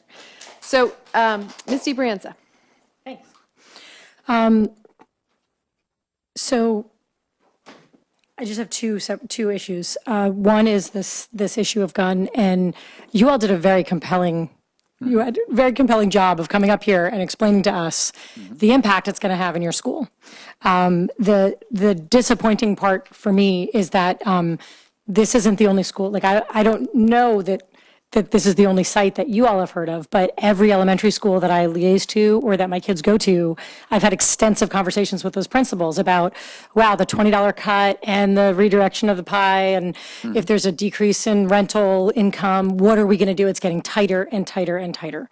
And these PTAs that are not supposed to be fundraising organizations are fundraising, and is that even going to do it? And issues of equity and whatnot. So this has been really difficult. And we've spent a lot of months this year looking at what we're going to cut and how and why. And certainly we can fund all of this, and we can fund the stuff that our elementary schools want, and that we can, and then we have to cut something else, or we have to dig deeper into reserves and rationalize using reserves. And I think they are all things worthy of funding. I think that the five of us over time during this year have not, each of us, I don't think, has been 100% on board with where we have wound up, right? As an organization, as a group, we have landed in different places. But some of the cuts that we saw, I didn't want to see, and some of the cuts that I wanted didn't happen. And so I would love us to look at whether or not we can think creatively to backfill some of these temporarily. And I don't want us to just, if we're doing that, I don't want us to just stop at gun, because gun's been very effectively organized. But I know of the elementary schools that are really like, help us. And I sort of felt like, I don't know what to tell you. This is kind of where we landed, right? So I think it's worth our time and energy, and yet we've put a ton of time and energy into it. So obviously there's not a clear answer. And like Meb said, we have choices we have to make, but you have all made it really clear the effect it'll have on your school, as have the elementary schools I've spoken to. One of the things that I'd like to see the district look at, and I don't know if that's a board thing, a staff thing, whatever, maybe it's Kathy thing, but looking at our rental income and how we allocate that and how we use that and how that gets determined. I think that one of the things I've come to understand since serving on the board is that a lot of that rental income is used to fund critical positions. And yet the rental income is not a steady thing. It fluctuates depending on if construction's happening, or if this camp is going to be here this summer, or if one school is doing construction, so they have to send their students down to the other school, and so they can't rent it out because the others. There's just so many moving parts, and it's an unpredictable income stream for positions that are very, very critical. So I don't know exactly what that looks like, but I do think it's worth us looking at how those decisions get made, where that money goes, how that money is determined. If income is lost due to a construction project or due to maintenance, is there a fund or a way we can backfill that, or we can make sure that that income stays consistent so that sites can rely on that support staff that is vital. And again, clearly one of the issues is gun, but at some of the other sites I've seen. So I think again, I don't know who does that work, but I think it's really worth our time to look at that and try to figure out if there's a way that we can make it just a more steady, more predictable income, so that schools can rely on it without every year wondering, can I fund this? Can I not? What am I going to cut? That's all I've got for now, though. Thank you, Ms. DiBrianza. Ms. Peyton-Caswell. I have sort of a similar thing, and that is when the board gets in and starts doing pros and cons on individual items down at the staff level, down at the ground, we probably won't make the best decisions. And this is what I'd like us to think about for our next go round on this is how do we do this so the board isn't doing these one-off conversations, so that we're all clear on what our values are before we start planning. You know, hopefully we won't have to cut again, but probably at some point we will. And I think it would be better if we all agreed on those values and then we took those values down to what does that mean, and we gave people enough time to plan around it. I am very apologetic that at Gunn it sounds like you didn't have enough time to plan around it. I'm not sure it wasn't because we didn't have a timeline that allowed that to happen. Something happened in the process where that didn't work out, and we need to fix that. That all said and done, I had dinner with some people this weekend who told me that the Baltimore public schools, which are not running well, which have an enormous amount of low-income kids, have $22,000 per kid that they're spending. And so even though we feel like Palo Alto is wealthy, I don't think, you know, we're trying to make do. We're so proud that we have the $18,000 per kid that we have, or somewhere around that, but it's hard to, we're always sort of on the hairy edge even in good times, and that's tough.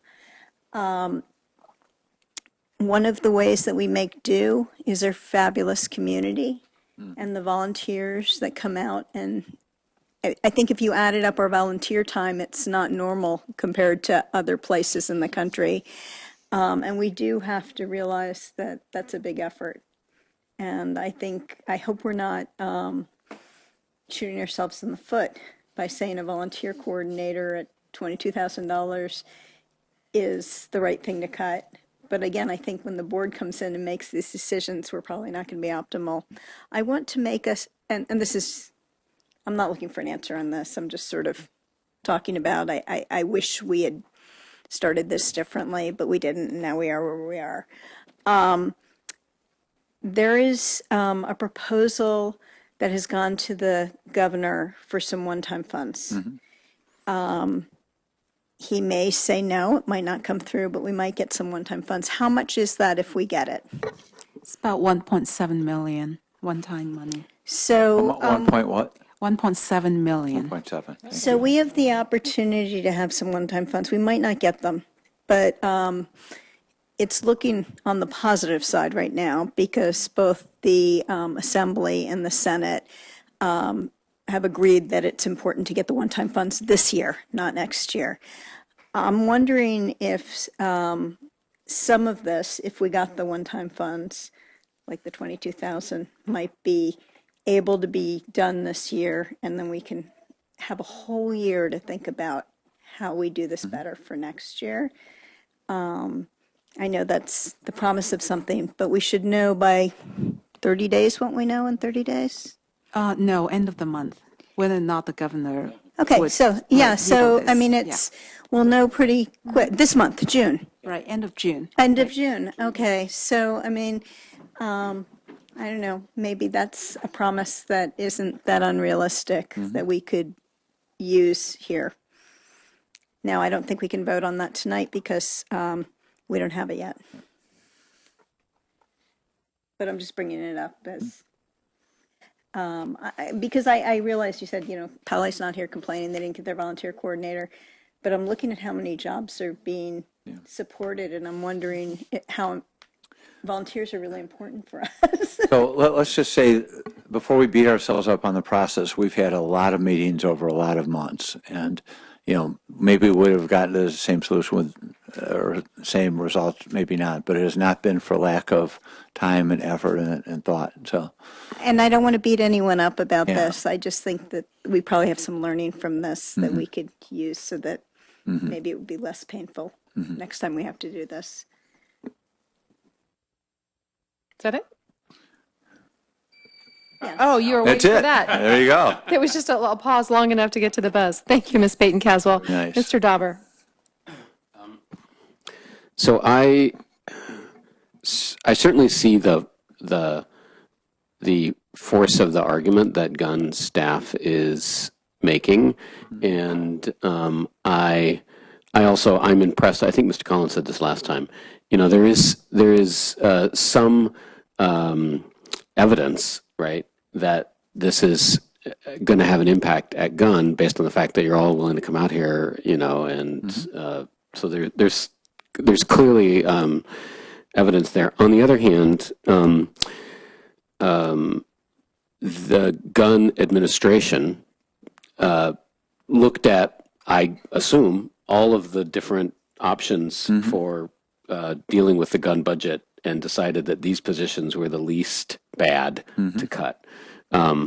I'm not committed to that decision if you're not. So if you have a better decision to make, then you know, I think you should make it. I'm not suggesting that you do. I just it could be that this is the least bad.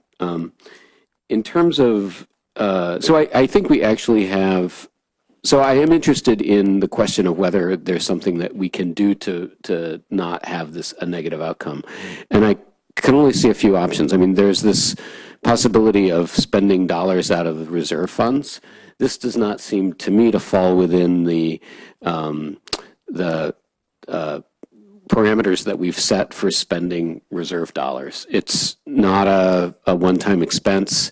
It doesn't seem to me to be related to the increase in the size of the student population at Gun or at our high schools, which is the rationale that we used for the class size reduction dollars, or preventing class sizes from getting too much larger dollars, I guess. So I don't think that the reserves are an appropriate place to look. It's also the case that although we are experiencing our situation as an economic crunch, it's not because the economy is doing badly. It's because we did a bad job of budgeting, and I don't want to relitigate, but adopted a contract that we really couldn't afford, and then made a mistake in forecasting. So if economic conditions change, it's probably going to be a negative direction, not a positive direction over the next several years. So it's not prudent, I think, to spend down reserves on maintaining staffing levels. I think there is a legitimate question about whether, looking across the district, these are the best, these are the least bad cuts for us to make. I'm still interested in hearing more, and I think we are going to hear more next year, but I'd be very happy to hear more now about areas where we could make savings in operating expenses other than these classified staff at our high school. I think the district office staff is still an area that is probably overstaffed with regard to the need that we have, and there may be other expenses that we that you can look at. So I think it's sort of in the staff's court, and I think the superintendent's court, to say whether or not this is across the district the most reasonable place to make a cut. If the answer to that is yes, then I think, you know, we are where we are. I think if the answer to that is no, then we will be in a better place, right? We will have found something that is less costly. So I would urge the superintendent to address that question. I don't know if you have some preliminary thoughts along those lines. You probably have thought about this. So I have not been on the process, nor do I think that's necessarily my role. I thought the statement one of the speakers made earlier about is it within the purview of a new principal to change, and I would answer most definitely. And so I think that the decision needs to be made closest to those who deal with it. And I think the sooner, and it better be soon because June 30th is quickly upon us, that we can have a new principal in place for Gun to work with the staff, to work with the administrative team, and come back, frankly, to me with a recommendation I would be glad to entertain it. As I said at the outset, the 2.5 additional was a surprise to me as well. I don't know if it's optimal. I was involved in the decision making. Perhaps it was, perhaps it isn't. But I'd rather ask a new principal to pursue that question. As far as other sources, I mentioned that I was in agreement with the class size piece because we have not hired those positions. We still have about $400,000, and taking a portion of that to restore 2.5 seems reasonable to me. We talked earlier about legal expenses. I share that. I mean, $1 million 3 out of the last 5 years. I mean, I can't believe we cannot cut back on legal expenses somehow. One thing that we had on the table for a long time was the extra day. I think it was just 2 years ago we put an extra day in the contract, and that was a $700,000 item. I should look at you on that. Perhaps we ought to negotiate that. So I do think there's other sources that we can talk about over the course of the next few weeks. Okay, thank you. So Ms. Mack, let me just test a couple of things to make sure I understand correctly. So when PI distributes their dollars, let's just use the high schools as an example, they're distributing dollars on a per capita basis. And in general, that's increased year over year for the last decade or so. And going forward, it's either about the same, probably, maybe up a little, maybe down a little bit. And what has changed is how those dollars can be spent. So they are asking their donors when they go out to solicit funds to support particular kinds of jobs and particular kinds of roles on the campus. And they've now changed those slightly, my understanding is. So the number that, so you can't really go back to PI and say, can you fund this for me? What you can say is, could I have a reprieve and continue to use my dollars this way until I can bridge to something else in the out years? So that the overall dollars are the same, it's just how they were allocated on the site. Is that right? Right. Okay. What they can use the money for. Okay. Move close to the mic. I'm having trouble hearing you. Okay. So one thing I noticed when I look at your longer range P&L and the attachments is that this is not a short-term problem. We're going to be looking at more cuts next year. So if I understand the math correctly, even if we gave no raises next year, we'd still have to cut about $800,000. So we need to figure out some other big things to go after. Trying to figure out how to fit things in for 1 year. Really, we can do that if we're trying to bridge to something else, but it's not like things look rosier next year. Correct. Based on our conservative assumption on property tax growth, yes. Okay, so even if we give zero raise, it's still $800,000 we got to find a cut. Okay. 2.36 minus 1.6. 1.6, yeah. Right, okay. With that in mind, when we went through making these decisions over the course of the last year, we had some things on the list that we looked at, but we couldn't exercise because they were subject to negotiation. So I just want to confirm that those things that are marked subject to negotiation will be included in negotiation so that we don't find ourselves a few months from now saying, oh, it's on our list, but we can't do anything about it because it's not in the negotiations. Okay. Okay, good. Because that, of course, is frustrating, but there was nothing we could do about last year. So sounds like we learned about our one-time funds at the end of this month. That's right. Correct. Right. We have to adopt a budget by the end of this month, come hell or high water. We don't get new property tax revenue numbers until July. Is that right? Actually, until August. But so in July, what we'll learn would be the assessment growth. Okay. So which is a piece of good information that we to know. Right. So if I remember correctly from prior years, we adopt this budget before the end of June, Right. and then we immediately start changing it as soon as we get new data. Correct. We update the budget in September based on the adopted state budget as well as estimates on property tax revenue. Okay, so you give us the summer off in general. Right. So in July, once I learn what the assessment growth is, I can email that information to the board. However, that's not a number that we can count on because we still need to allow for reserve for refunds. So let's say that number is the assessment growth is 4.5%. We have to allow for tax refunds. So we have to knock off maybe 0.75%, something like that. And did you bake into your model yet the piece of property that sold for $30 million? You saw that, right? Piece of property in Palo Alto sold for $30 million. Go find it. Okay. Wow. Because it's our property tax base, and we want it. I want to add, so we won't see the revenue next year, maybe. I know, in but we got a 18, problem 19, multi-years down the way. Right, 18, so 19, right. Go get their name and make sure that they're not exempt. All right. Okay, so normally you give us the summer off, but if we got this one-time funds and you got good news, if you happen to get good news, you would call us back and ask us to start looking at things, or you would still wait till September? I mean, we have some. So I'll some communicate that news, and then it's up to Dr. McGee. Okay. So last year when we got bad news, we were able to Yes, meet right. in Last time we July. got bad news, you called us back and we had to met in work. July, yeah. In July.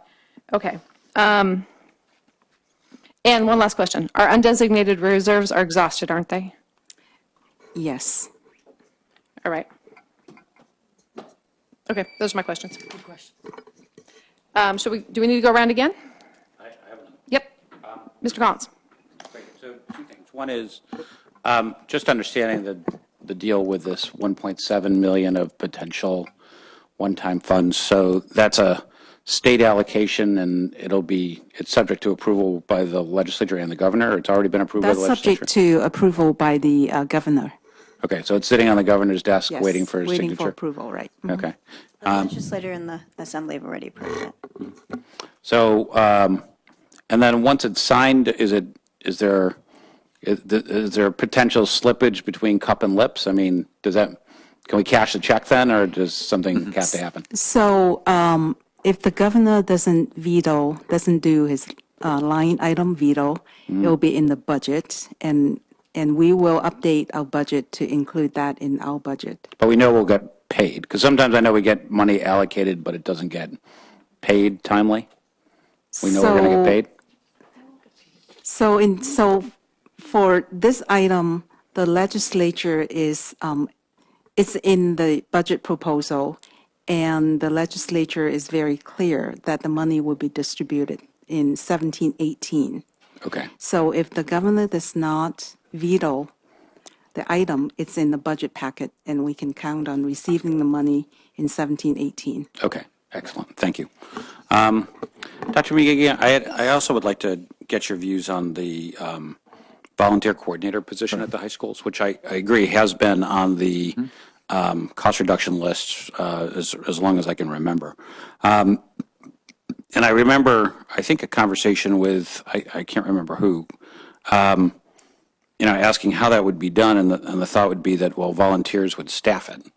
I don't know, what is the thinking about, I mean, as a former PTA officer, as a longtime high school volunteer, I'm like super familiar with this piece of paper. As a guy who stuffed a lot of back to school packets, I'm super familiar with this piece of paper. That's a pretty important piece of paper. Yeah. And if there isn't a person who knows what to do with it and is able to utilize the information on that piece of paper over the course of a year, a lot of stuff doesn't get done.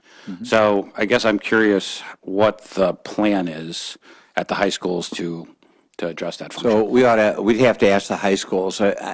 My recollection, and this is a recollection, so I'm not answering for the high schools and saying that this is what they are planning, was that this would become an administrative function. So whether it be the assistant principal or assistant to the principal, that it would be a staff function, somebody already there. So that's my recollection. I don't know if Ms. May recalls it differently. I guess I mean, we heard from people at the school site that they thought that was unrealistic. They thought what? They thought it was, speakers earlier, that they thought that was unrealistic. Right. Do you think it's realistic? I can't say. I mean, I'm not in the principal's position or the assistant principal's position or assistant to the principal's position. I have to rely on the principals for that. So, if I were the principal and if you have to make do, you find a way to make do. So, again, that's a decision that's made at the school level, not at the district level. I'm not dodging the question. I really just think they're the ones who work with it every day, so they're the ones who can best answer it. My time's up. Yeah. Well, I took a lot of it, so sorry. Thank you, Mr. Collins. Ms. DeBranza, anything else? Ms. Baton-Castle, anything else? Yep, I think we need to move forward. Mr. Dauber. What is our ending balance this year in the budget, Ms. Mack?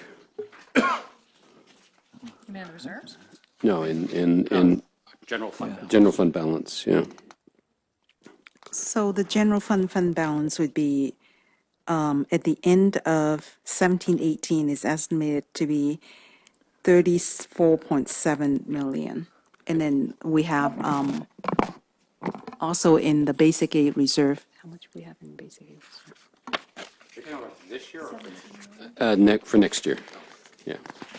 17 million. And then we have another 17 million in the basic aid reserve.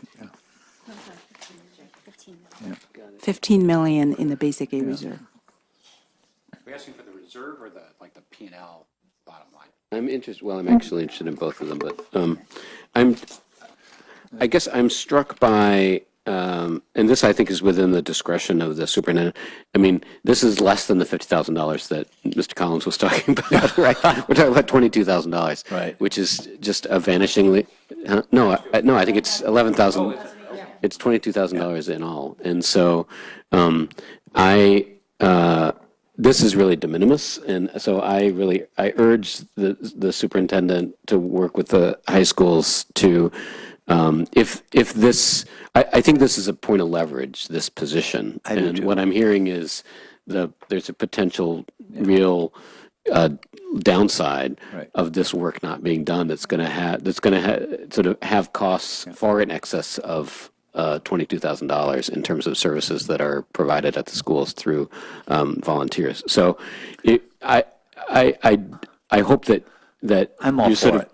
Yeah, I mean, I hope that we act rationally here, yeah. and finding $22,000 ought to be something that we can do without involving the board in order to protect the delivery of these services at the schools. For the volunteer, yeah, right. And I agree. I mean, just from people retiring, and I mean, we had an experience. For example, we had an experienced school psychologist resign early, and you're not going to bring somebody in at these high rates. Just the money you save by having new staff come in and more senior staff going out.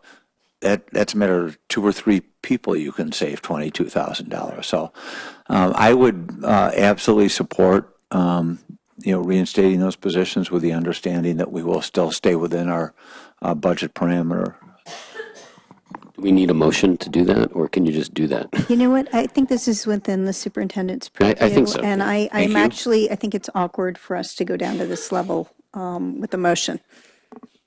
Do you feel like it's within your discretion, and do you intend to do it? Yes and yes. Okay, good. Let me give you a short answer. It does sort of beg the question how it managed to get onto the A list to begin with, but whatever. Here we are. But here we are. Yeah. Right. Anything else? Welcome to the sausage factory. Okay, then can we get a motion to approve the 4 recommendations that we have listed in the agenda item? Wait, do you have more questions? Just a I'm question sorry. against process, I guess. Yes. So we don't need to approve this today, right? We have to approve it by the end of the week next week. By the end of the month. Yeah. What Connie's saying today. This is the last meeting, right? Well, I don't think so. We still may have one more meeting. Boy, you're an I think optimist. you're an optimist. We may still. We're going we for cannot 50. guarantee it. We cannot guarantee it, but we may be try to sneak in another meeting. Not We that, don't know yet if we're having that yeah. meeting, so. We don't know yet that we're Aren't we almost necessarily. certainly having another meeting? I mean, maybe I'm confused. but- Well, we have to, can't guarantee it, first of though. all, we have to have one Tomorrow, to yeah, the hire, day after tomorrow. So. we have to hire a principal. Yeah, that's what I thought. So I we thought- have to have I at thought it was least- almost certainly a meeting on the 28th. We have a time block for that, but we will have to have some special meeting to hire a principal and ideally an assistant superintendent Sometime between as now well. and next Friday. Yeah. Are you looking to yeah, so- potentially deal with the one-time dollars? Is that why you're Either that or the budget. Yeah, I guess given that there's something that may happen between now and then that would that might change our perspective. Let me just finish. Okay. That would change our perspective on it, and that I mean, unless Connie tells us otherwise, that we can. So the board needs to adopt the budget before July 1st. Yeah. So. But you could also come back. I mean, we could approve it now and you could come back if there's new news. Say again. We could approve this now and she could come back if she had new news between now and when we meet next. In other words, we could amend the budget Mhm. before July 1st if we want to make a change in it. Is that what you're? Yes, yes. We could approve now and presumably she'll hear by June 30th. And if she happens to hear before that and before whatever meeting we got to sneak in, she could come in with an amendment. So- Otherwise, we wouldn't have to have an agenda item on a meeting, which we're going to try and stick in whatever needs to get done for the end It of would this year. not be unprecedented for the governor to wait till the 30th. You're right. No, I mean, And of it course. would not be unprecedented for it to be like midnight on the 30th. So Exactly. just realize that. Yep. Yeah, of course. Yes, keep going. Yeah, I guess given that there's an important issue in flux and there's a potential way to address it, I guess I would, and that we're going to be here and we're going to be meeting on at least very likely on the 28th. If we want to have a principal at Gunn next year, we're going to be meeting on the 28th or sometime around then. I guess I would just as soon delay the vote in order to make sure we address that if we can. I don't know if that operationally affects anything. Is it all the same to you? No. Okay. Although if the governor hasn't signed the budget on the 28th, if he does some last midnight on the 30th, would you suggest that we just wait till the 28th and vote on whatever we know at the 28th? I'd be comfortable making a decision on the 28th, yeah. Okay, because we don't want to be here on the 30th No, at I midnight. agree. I think that's risky because who knows what it would happen and maybe our meeting would go flummox. So I don't like going to the hairy edge. But I feel comfortable with the 28th, especially since at least I was expecting we were going to meet anyway. I'd rather do it today and come back with an amendment on the 28th if there's new news, since I think it's maybe 50-50 there's going to be new news. And you could come back. Otherwise, we'll have another board packet with all this budget stuff in it, and we'll have to have another round. So if you approve the budget tonight, and then let's say next week we knew about the one-time grant, the item can be just that, increasing the budget with 1.7 million, and then your recommendation can be reinstate, however number of positions you want to. But bear in mind, that's one-time revenue, right? It's not ongoing. Understood. Yeah, yeah. So there's one logistical issue, which is that we have noticing requirements on the agenda. So to get a new item on our agenda, we can carry this forward and have no trouble noticing it on the appropriate agenda. Whereas if something happens that day, say, or 24 hours on a special meeting, right? yeah, but I'm actually supporting the position that you're advancing, Mr. Collins. We can also just put it on the agenda and pull it if there's no new news. We could also do that. Yeah, sure, that's fine. I guess I'm fine either way if I can extract a commitment from, I guess, Dr. McGee, that should the funding come in, that we will see a budget amendment that reflects this, similar to the discussion we just had about the volunteer coordinator. That, if the money's there, then we'll amend to address this. if we approve the budget now. Yeah, you have that commitment, and I think, though we haven't talked about this, but just reading body language, that they strongly prefer to have the budget approved this evening. That's correct. And so, but you have, and you have, not but, and you have our commitment to return if the governor does approve that one-time budget. And then on the 28th, we can also have an agenda item to rescind the notice that we've given the volunteer coordinators of reduction in force. So, yes. I just say, I don't want to open up a total can of worms here, but if that money does come through and we come back looking at what we can restore, I just want us to keep in mind that I totally support the plight of the gun teachers, and there are other schools that are not currently here that are feeling these cuts as well. And I don't want to forget that. So I don't just want to, listen to our very effectively squeaky wheel only and know that there are other schools that are, at least the 4 elementary schools I've talked to have felt it hard. So I just want us to remember that if that money comes in. Okay, I think we're in a pretty good place in case anybody might feel like they might want to make a motion. I make a motion that we adopt the 2017-18 budget as presented. We approve the resolution for budget transfer authority for 2016-17 as presented. We approve the resolution for budget transfer authority for 2017-18 as presented, and we approve the resolution for interfund borrowing for 2017-18 as presented. Thank you. Moved by Ms. Baton-Caswell. Do I have a second? Second. Second by Mr. Dauber. All in favor? Aye. Aye. Anybody opposed? Okay, great. Thank you very much. Thank you. Thank you, Kathy. Thank you. Thank you. Great job. Okay, Dr. Golton, you are up. Good. We have, as he's getting ready, we have 2 separate items. The first is it recommended the board authorize staff to submit plans for Addison Elementary to the Division of the State Architects for approval. This was previously discussed at the June 6th board meeting. Also, the second item is it's further recommended that after discussion by the board regarding applying for a grant of $300,000 from the county, the district fund a match for that to build a playground, an inclusive playground. In the packet it's mentioned as a magical bridge playground at Addison Elementary School. And a couple policy issues here. I had looked up 3290, which is about a gift of money or property, and since this would be a grant fund, I don't think it applies, but if the board feels differently, I think it's worth discussion, because the policy says before accepting a gift, we shall consider whether the gift has a purpose consistent with our vision and philosophy, begins a program which the board would be unable to continue, entails undesirable or excessive costs, implies endorsement of any business or product. And what is it again?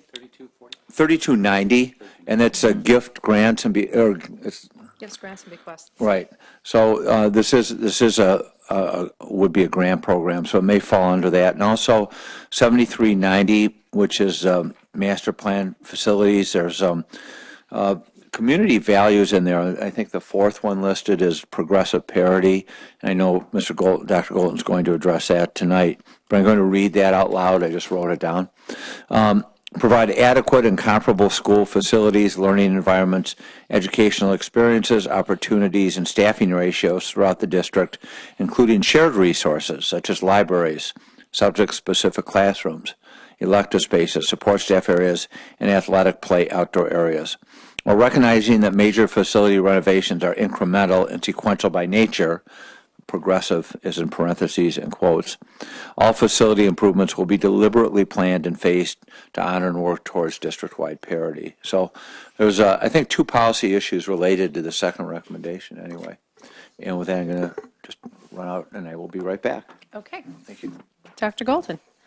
Hi, thank you. Let's see. First, let me introduce Alenka Villarreal, who's the founder and executive director of Magical Bridge Foundation. Also, Greg Wolf, who's a parent and a board member of the Magical Bridge Foundation.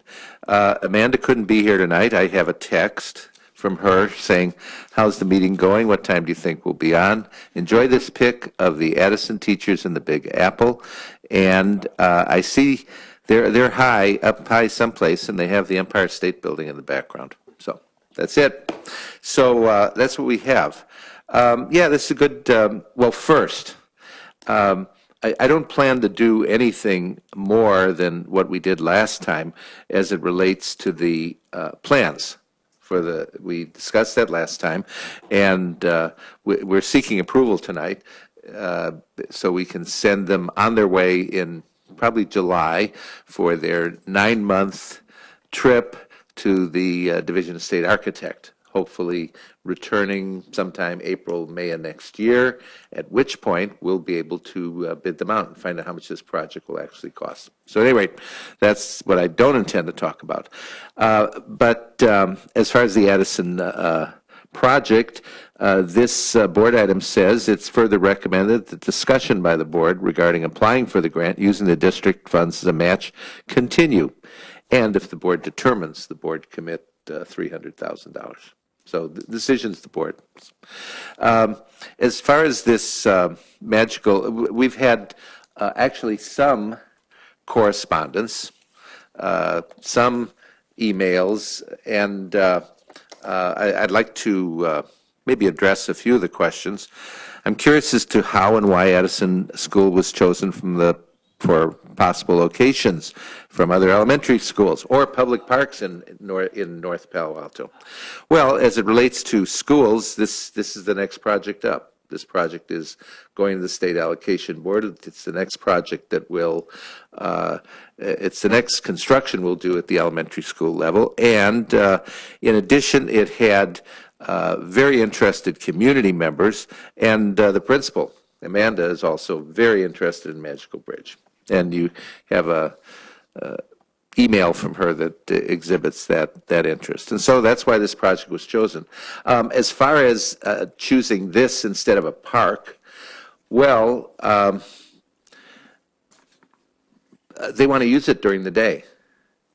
And there is no park that adjoins Addison School. A suggestion from another community member was the Eleanor Park, but that park is 5 blocks away, and so in order for the children to use the facility during the day, somebody would have to walk them 5 blocks there and 5 blocks back, and it's not the kind of thing that happens during lunchtime.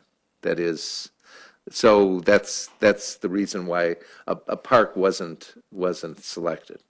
As far as other questions, parity across the district, that's a big question, and the notion here is that like with our next set of projects, the multipurpose buildings, somebody has to go first. Not really. That is, we could wait until we have money and then decide, but we wouldn't want to manage that, and decide we're going to do 12 multipurpose buildings all at one time. And so something has to go first. In this particular case, as Amanda, I liked Amanda's email. I thought it raised some very interesting points. And by the way, we share this. We think that the playground should be built so we can evaluate whether this becomes a district standard. We're not convinced it is, by the way. Our team isn't convinced it is. It might be, but we're not convinced it is. That particular site is interested in having it. As I'm talking to Tom Hodges, our plan is to do this facilities master plan and to get it. We believe that we will finish it in about a year, and a conversation that we're going to have with the elementary principals is whether to include a playground element in this bond, in an upcoming bond issue. And we believe that we will. We believe we will. But I'm going to raise something was thinking, actually, I had a lot of time to think tonight. Our schools are inherently, they don't have parity. Addison can never have parity with Hayes, because Addison's a 4-acre site, and Hayes is a much, much larger site. And so on the natural, there simply can't be this one size fits all. Although, by the way, I was in a district where one size did fit all, in the sense that this particular district was a newer district in Palo Alto, and every single elementary school was 10 acres. And that was it. And so every single elementary school, if you ask the question, how much room do they have? Answer, it was 10 acres. There was differing kinds of construction and so on, and differing enrollments, but they had 10 acres. And we're never going to be able to do that. Addison's never going to be the same size as Hayes. Although, interestingly enough, Addison is starting to develop the same enrollment as Hayes. Hayes had 2 kindergartens last year, and the plan is for them to have 2 kindergartens this year. So that raises all kinds of interesting questions. So at any rate, but I digress. And so as far as another question, during the school year, Addison's a closed campus. This means that 180 days out of the year, this playground will not be accessible to non-students. And the answer is, well, while school's in session, yes, that it won't be accessible to non-students. It'll be for the students at Addison School. However, we do have open campuses, and parents will, in fact, be able to, of course, access our schools as they've always done. But no, during 180 days of the year, that simply won't happen. So at any rate, we're in the mode of believing that this is or we wouldn't bring it to the board. We're believing this would be something good to do, to put this at a campus, and Addison's, they're the next one up. And more than that, they're interested in doing it. They are interested in doing it.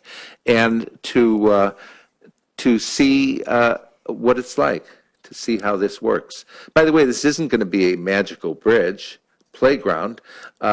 Nobody is going to say, I really can't decide. I'm in the middle of Palo. Should I go down to Mitchell Park, or should I go to Addison? This is less than 1/4 of an acre. The Mitchell Park playground has more than an acre, and this is not going to have the same facilities as can be fit on that 1 acre. So this is just what we want to do is we're proposing we see what happens here. Now, we could wait. I mean, there always is waiting, and so we could wait a year until we do until we come up with our master plan. So we can do that by next year. Well, this particular amount of grant money will be gone. We get to try this at a 50% discount.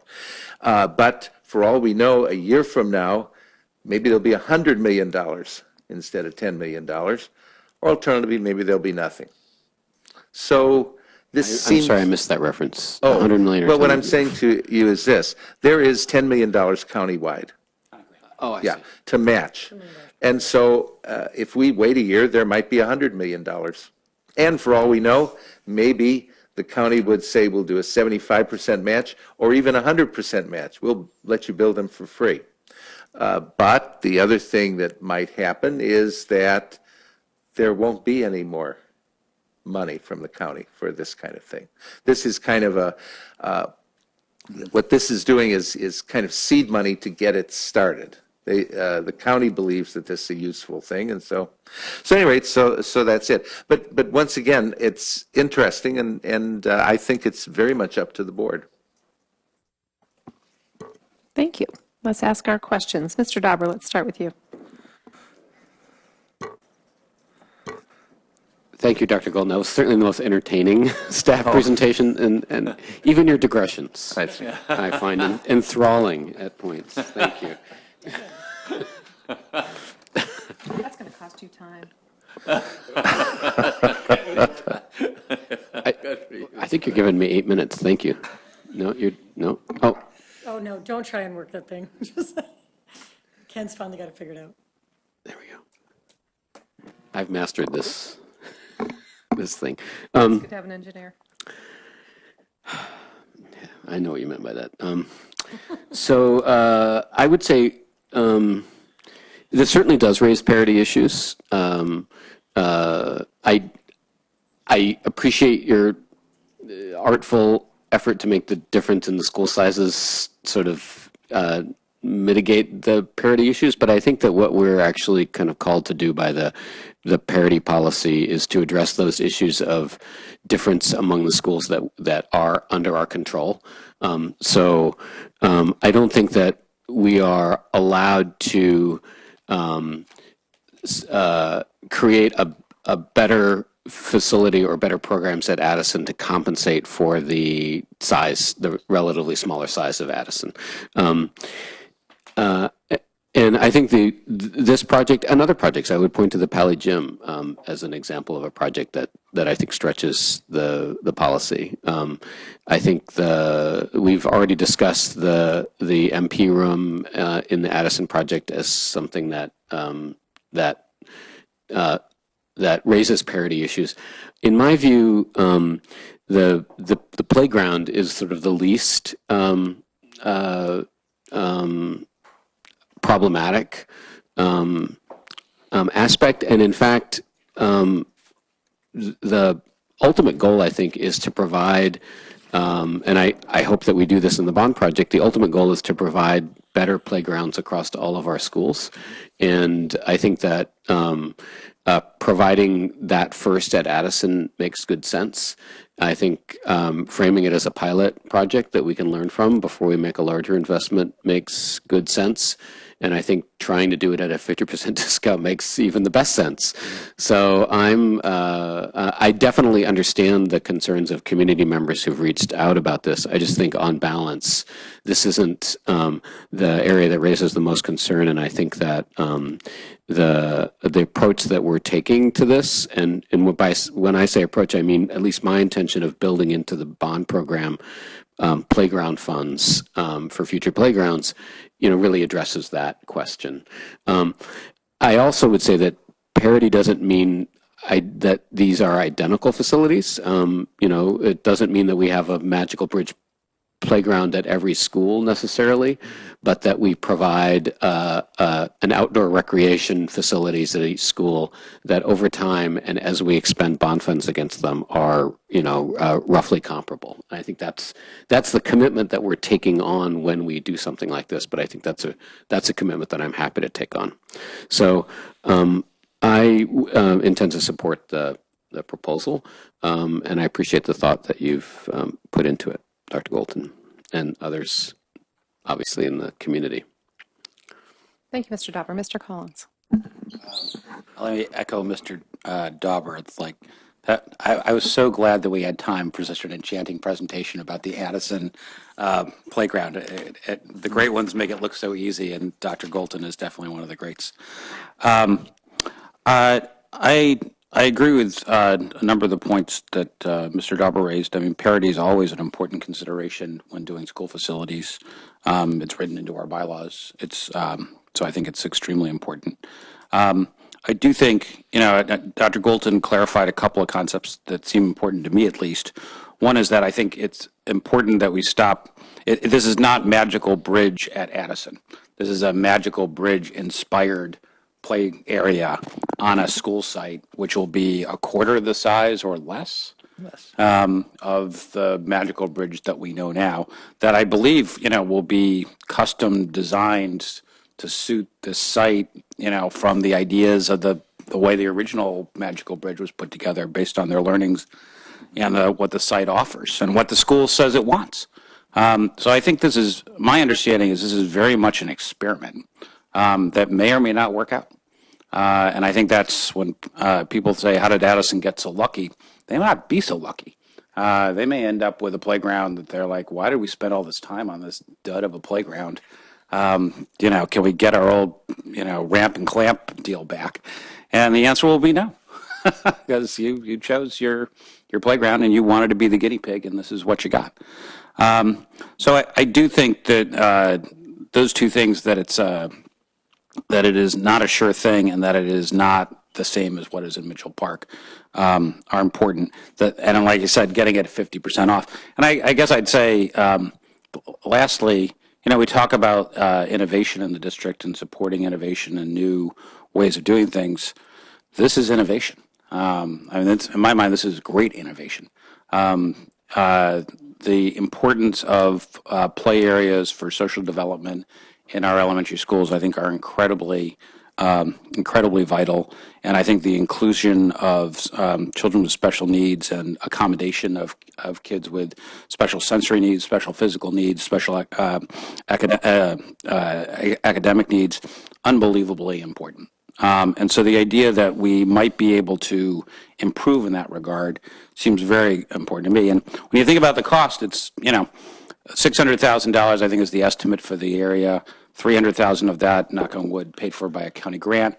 And if we didn't build this, we'd be building something else. And the something else would cost $100,000, $150,000.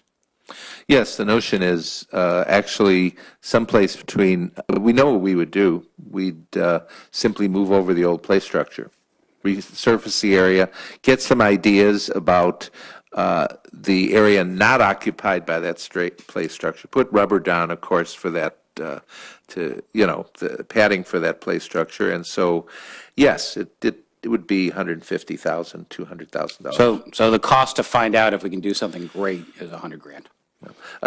And I'm sorry, I shouldn't be taking your time, but there's another discount involved. And the other discount involved is we, and by that I mean me and Tom and Lori, actually were surprised at the price that this was offered by the Magical Bridge Foundation. That is, and we were, although we didn't say that to them. We said, oh, okay, well, I guess that price will be okay. But there's an incentive here for them, too. We don't know what that incentive is, but they're offering to design it and build it for that $600,000. So if it works, I think it'll, as you say, I think it's important to build into the next bond program and to make it a optional standard for the other schools if they choose to, they feel that it suits their facility. If they think the money's better spent on something else and an upgrade of another school, I think that's fine. But in my mind, this is a good thing to try. The timing is auspicious. Everything seems to have come together. So I appreciate it, and I'll be supportive. Thank you. Thank you. Ms. DiBrienza. Thank you. I have a lot of the similar sentiments. I think I agree the question of parity is an important one, and we've heard from some people in the community about it. I think I've given this a lot of thought, and given the fact that work is happening at the site right now, and something has to be done with the playground space, and either we have to move over the old structure or put in a new something, and we're already investing money into this play structure, and to give up a $300,000 grant seems really unfortunate.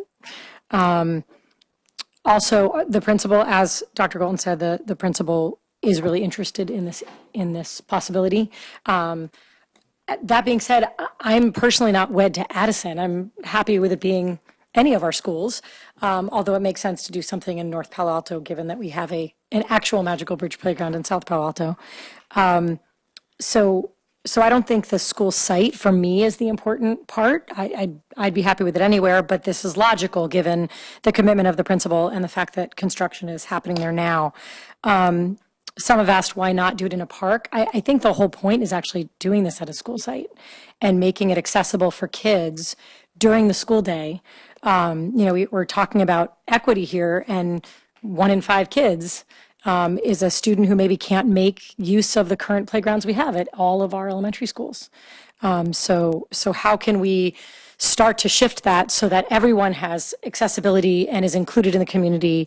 And as our elementary schools have gotten really good at our SEL work, how can that extend outside of the classroom as well? And so I also see this as a pilot type of program to see.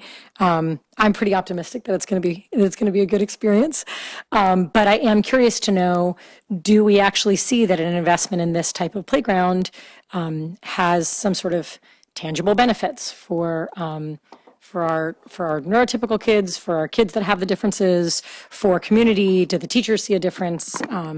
But to have it at a school site, I think, is really important. As Dr. Colton said, it's not so accessible to school kids if it's several blocks away.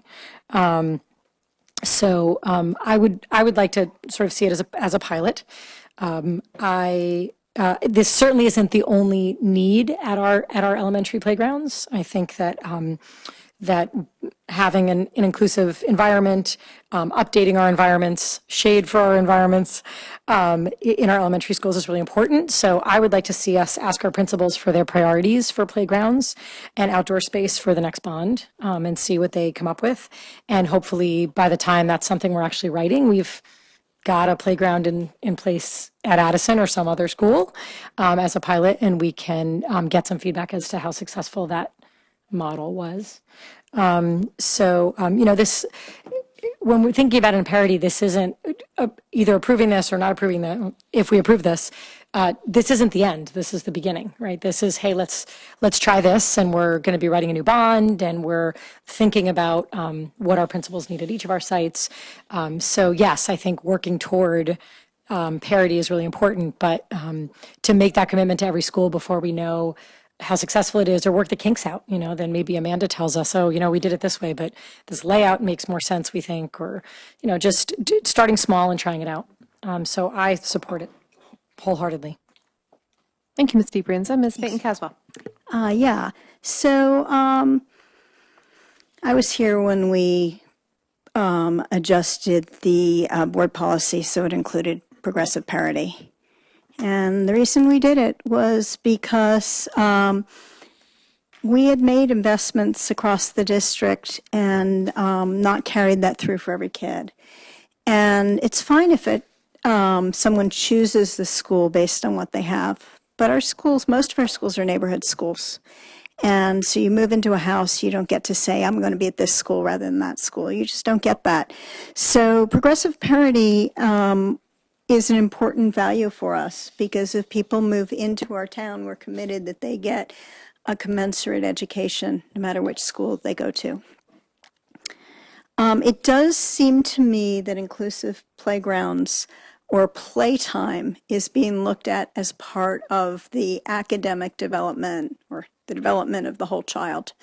And so if we believe that, and we believe that times are changing, and we're looking at inclusive playgrounds as something that's important to have in order for kids to have the full academic program that we want to provide, then I believe we need to make a commitment to that for all of our kids. So just like we wouldn't give our principals and sites the choice whether they have a gender-inclusive bathroom or non-gender specific bathroom or not, because we make a decision about what's important in the educational programs for our kids. My belief is that we should do the same thing with playgrounds. If we believe that the standard for educating kids has changed here and we want to be part of it, that's good. How we do it exactly at each site, we don't necessarily need to define today. But if we don't make a formal commitment that we're going to define it across our district, I'm uncomfortable in making this investment. Because if one school, whether it's Addison or some other school, gets the shiny thing, and we don't exactly like how the shiny thing worked out, and so we're then not going to do it anywhere else, I don't think that's usually what we do. I mean, I think usually if we've made a commitment to something, we say, okay, how do we adjust it so it will work better at the next place we go? If we build an MP room and it's not perfect, how do we do it differently at the next one? We did that with libraries, by the way. As we've improved the libraries at different sites, we've made decisions based on what we learned at the last library. So my recommendation here is if the superintendent believes that this is part of the educational program for our kids and play is important and inclusivity is important, then we make a commitment as a board, and I would suggest a motion that we're committed to providing an inclusive playground at every site over time. Then I would be comfortable moving forward on the Addison plan. But if we're not comfortable with making that commitment now, if we think it should be the choice of the site, if we don't want to make this commitment because this particular design of a playground may not work and people might want something different, then I think we're missing the point of progressive parity. And so I'm going to suggest that if we want to move forward on this, that we make a motion that we're committed to inclusive playgrounds at all of our sites and are committed to have a plan that we can do as part of our next bond plan, but we are committed to putting that into our plan rather than making it an optional thing. And again, we can do the first one and learn something and decide that it needs to be adjusted, but the intent then would still be there, that we have an inclusive play area at every school, and that we think it's an important, because we think it's an important part of the educational program. Did I use up my time? You didn't even time me. You have 39 seconds. No, I didn't. Oh, okay. Well, that's what, I guess my last thing is. But wait, there's more. If the maintenance costs are different from this than for the standard playgrounds we have, that needs to be figured in as well. And I asked that question last time. I don't hear an answer yet, so I'm assuming we don't have an answer, or am I wrong about that? Well, I have an answer.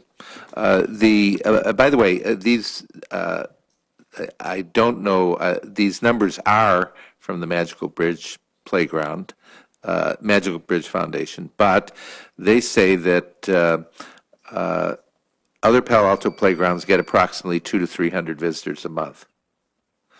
While it's estimated the Magical Bridge sees double this amount on a daily basis. At present, our cursory on-site surveying shows Magical Bridge getting about 20 to 22,000 visitors monthly. They comment, the maintenance of the equipment is the same. In other words, the equipment is strong enough, it's all good, but the cost of the equipment's higher. You'll recall that most of it, so on and so forth. And so what they're saying is that the equipment itself is sturdier, and it gets a lot more use. So therefore, it doesn't have unusual maintenance costs. However, maintenance costs, I guess, per hour of use, but it's used a lot more. So I don't expect that you have an answer to that here, but I think when we put our plan together, if it's 10% higher to maintain, then we have a plan for that. If it's 50% higher, we have a plan for that. I don't think we want to be surprised. And I agree with that. Well, we've all been to Magical Bridge. So I've been to Magical Bridge, and the equipment itself doesn't seem fragile. So it's those swings. I doubt that those swings are any. But at any rate, no, we'll be glad to gather that data.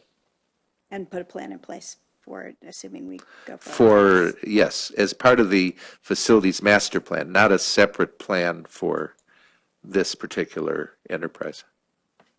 Thank you, Ms. Baton-Caswell. Am I next? I'm next.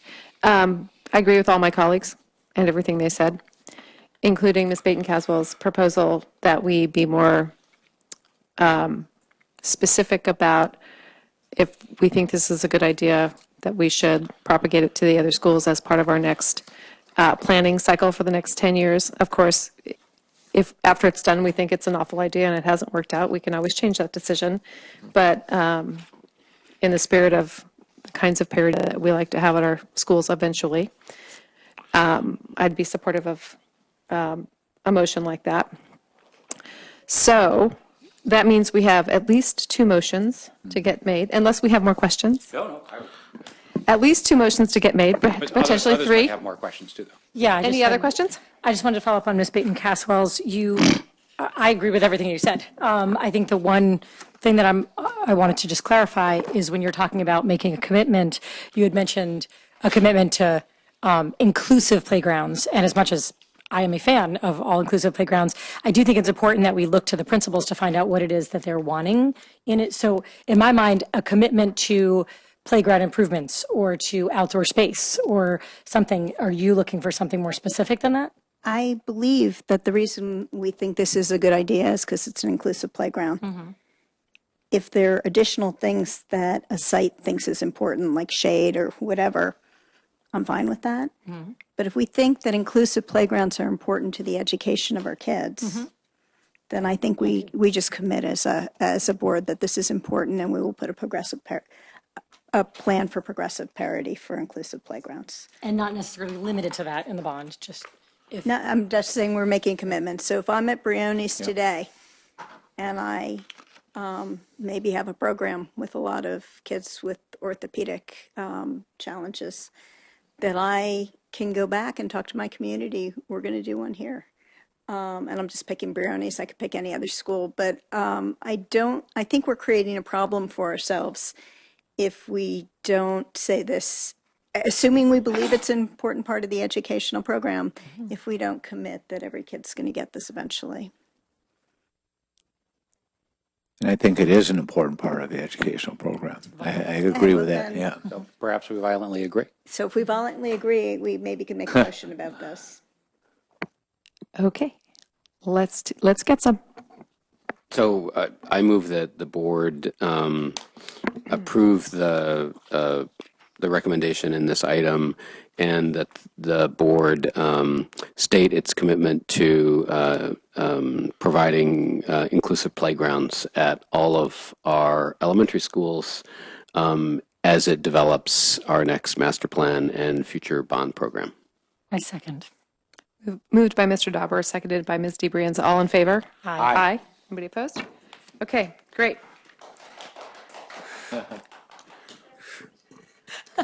Dr. Golden, that was 35 minutes. That's not normally what happens to you. It's a long middle reliever there. So now you got to close it. I know. We did. Okay, you're up. I have a number of items here that have been deferred from previous meetings. Yes. And so they're on for discussion and action. They are routine. They definitely are routine. The first item is resolutions that are required by the State Allocation Board. We are looking to get well, we believe within the next year we'll get about $7 million.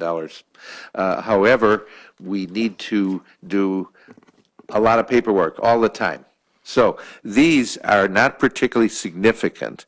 What they are doing is the first of the resolutions, although, by the way, I left out a word, the first of the resolutions simply asks your support of applications for eligibility determination and funding. In other words, it says, is it okay to submit applications for funding?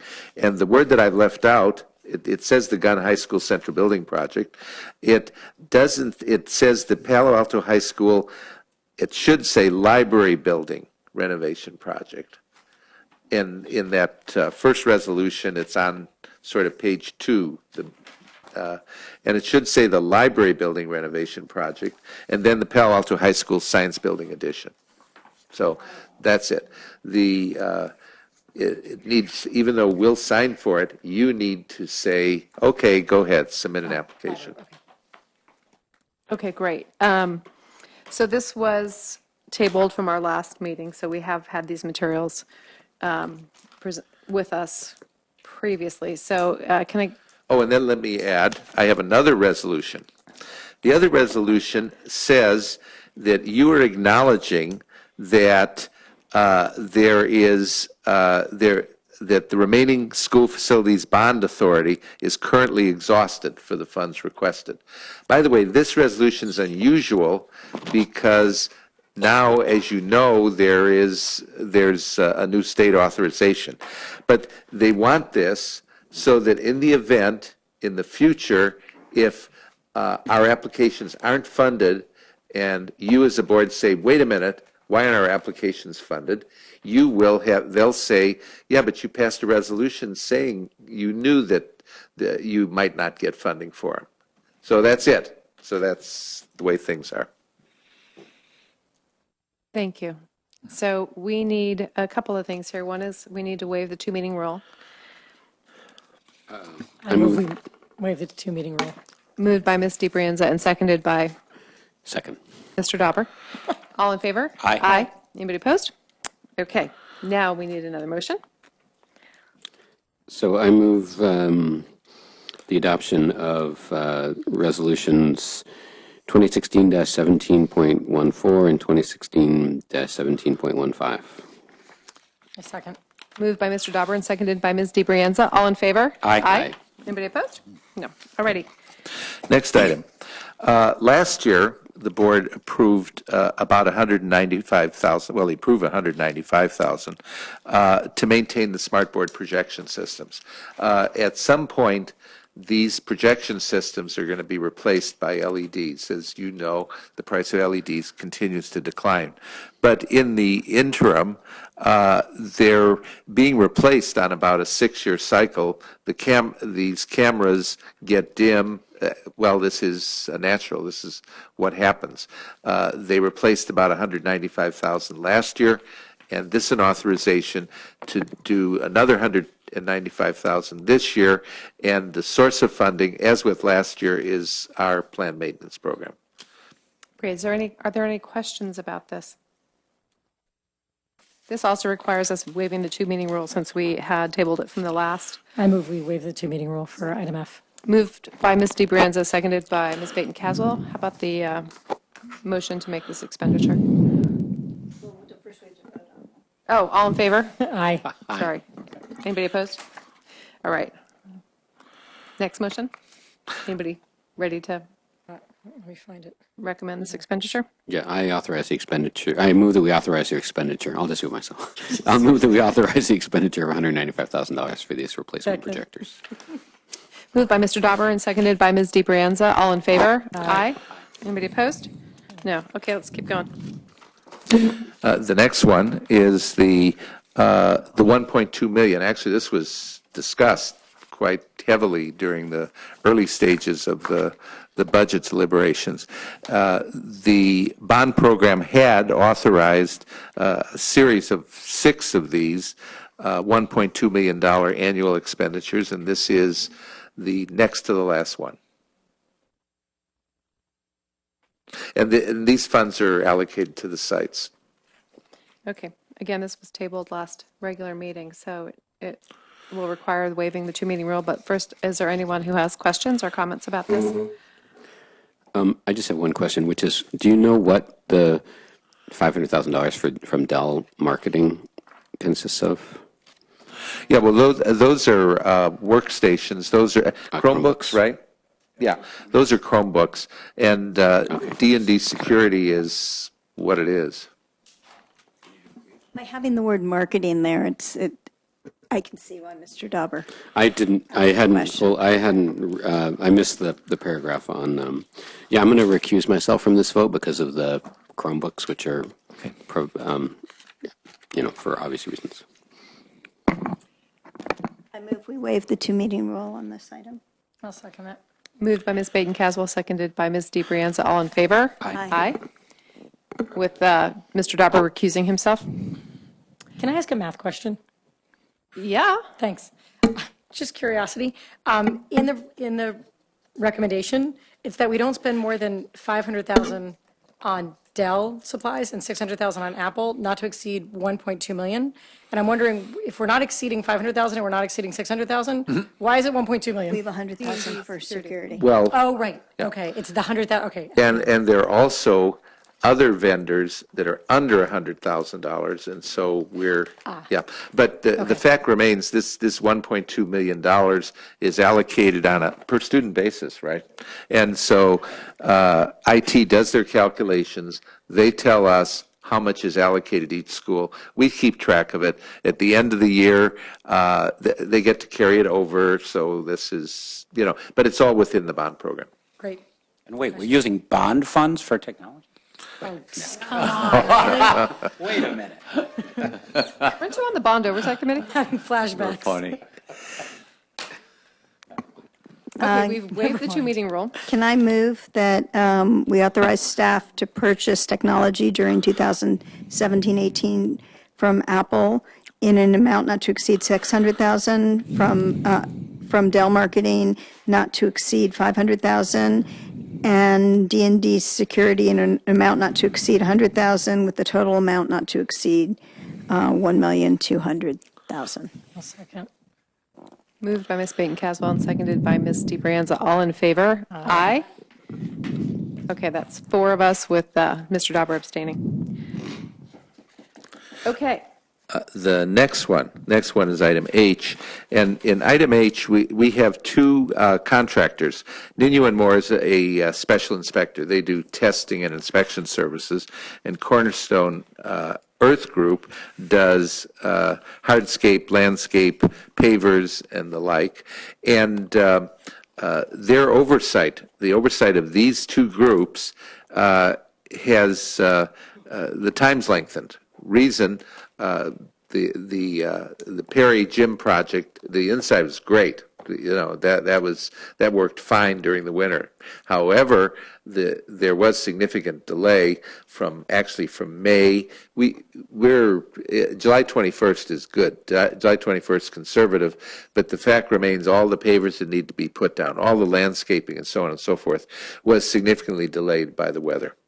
The very nice wet winter we had. So here's some additional money that needs to be paid to them. Actually, not a lot, given the actual size of the contracts, as you can see. Thank you. Any questions? Again, Is the wet weather the only reason for the delay? Yes. Yeah.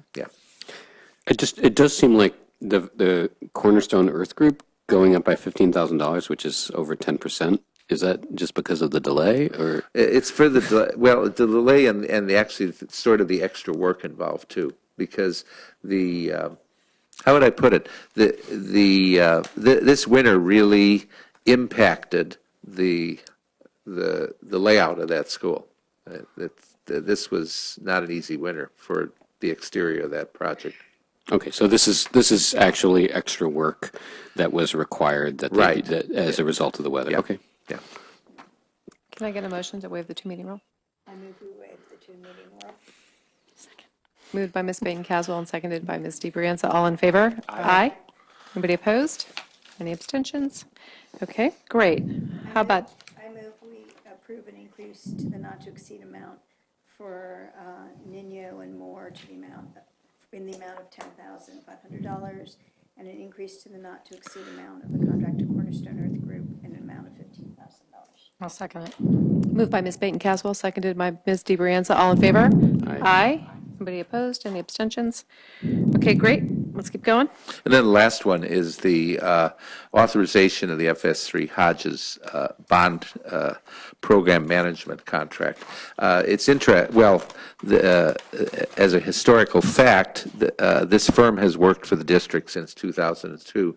One of the sort of unusual things we read about instances that relationships that haven't worked. Most of the time, these firms are on a very lengthy contract, perhaps even a contract for the length of the bond, and so on. His contract, these are year-to-year contracts with a 30-day termination clause. So he's comfortable with this relationship, and we've never changed it. It's simply the way it is. All right, colleagues, are there any questions about this? Yes. We need a motion to waive the two-meeting rule. Moved by Ms. Baton Caswell and seconded by Ms. DeBrienza. All in favor? Aye. Aye. Any objections? Any abstentions? It feels so silly saying I second. Okay. 70 times. Let's get a motion. I move we authorize staff to enter into a contract with FS3 Hodges in the amount not to exceed of $677,840 for bond program management 2017-18. I second that motion. Moved by Ms. Baton Caswell and seconded by Ms. DeBrienza. All in favor? Aye. Aye. Anybody opposed? Any abstentions? No. All righty. Thank you, Dr. Golden. Okay, let's move on to board operations. We're going into closed session. Don't get excited. Don't get excited. We're going into closed session. I know, but we're going into closed session. Okay.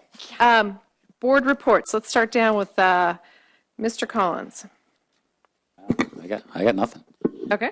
Ms. DeBrienza. Only that I was sad to miss you all last week for the learning design team report, which was I've awesome. been looking forward to for months. So I've got it queued up on my iPad, and as soon as we get through this week's worth of meetings, I'm going to watch that. So I was sorry to miss you last week, but I'm back. That's all I got right now. Great. Ms. Baton Caswell. Well, I represented you folks in the searing heat at Stanford graduation. Bless you. Where it was over 100 degrees, and I thought that my colleague Greg Kanaka was going to pass out. I also was at the city council meeting last night when Penny Ellison was recognized for her 13 years of volunteer service, basically spending 24 hours a day thinking about bicycle traffic, safe routes to school and bicycle traffic safety. And her husband twitches when you say the word Arrastradero corridor. Or maybe not so much anymore. Earlier today, Mr. Collins and I and Ms. Mack and Mr. Galton and some city council folks went and visited the teacher housing at Santa Clara County has had in place since the 1990s. And it was a lovely facility. You can see why people want to live there. They limit their time in that facility to 7 years. And they said basically people move out only because they have to, or they bought a house, pretty much. It was interesting to see. I mean, they did give us some pros and cons about it. And the CBO said if he was given the opportunity to choose to do this again, he wouldn't personally choose it, but there may be reasons that it's a good idea. So we can talk about this at another time if the board wants to. We have a presentation that Kathy Mack has from CASBO, and we could even have some of their folks come and talk to us if we want to. I do have to say that it was Liz Ness and Eric Filseth who were there from City Council, and what Liz found interesting was the opportunity for housing where people wouldn't have to commute. That's the City Council's interest in it. Yeah. They serve 70 people, so 4 acres, 70 people. They estimated it would probably cost about $40 million to do it now. We can talk about this at another time. Oh, one thing to add, just echo all your thoughts. I did ask, there was another gentleman there, I wasn't clear what his role is. He seemed to be the historical knowledge. The bond, the bond program. He's He's the bond program manager. Yeah. When I asked him, did he share the CBO's sentiments? He said, not especially, and if you ask the board, they might have a different sentiment as well. So anyway, just cool. But it was a nice, I certainly echo, it was a very nice facility. I think people will be. It's a lovely facility. Well, thank you, Mr. Collins, for taking my spot on the Santa Clara visit. Thank you for giving it to me. You're welcome. One thing I wanted to call to my colleagues' attention is you might have heard about the issue of child marriage, which is becoming a national issue. There was a discussion of it in New Hampshire, which has obvious implications for young people, usually young women who are who have their education interrupted by early marriage. There is a piece of legislation moving through the California legislature on this topic, SB 273, which is being advocated for by, among others, some teenagers, some of them local. So I urge you to educate yourself about that and provide support for it. And it is slated to be sort of passing through the legislature and reach the governor's desk by September or so. So we'll probably bring to one of our early meetings next year a resolution for us to support that, because I think that's consistent with our overall mission of supporting young people in their education. That's it. Thank you. And one little thing from me. I was contacted by some students who are interested in tackling car idling on campus. And so I will talk to them. If anybody else is interested in talking to them, car idling. Yeah. People, yes, dropping, like, think of, City yes. Council is tackling this right now, Exactly. so it And we have aligns with students, City yeah, Council. and we have students who are after it too. So if anybody else is interested in talking to them, just let me know. I will send them your direction as well. But it's 2 students who contacted me, and this is the issue that they want to go after. They So should know this happy to is support. an issue on elementary campuses too, parents showing up and waiting, but like 20 minutes early. Yes, And idling their yes, cars. one of our choice schools they were at. Okay. I should go after idling in general. And So much idleness everywhere. or being idle. Okay. Idle minds. Yeah. So like it's time for the dad jokes apparently. Okay. We're all Oh, God. We're going into closed session now. Boy, I'm so happy. Going back into closed session.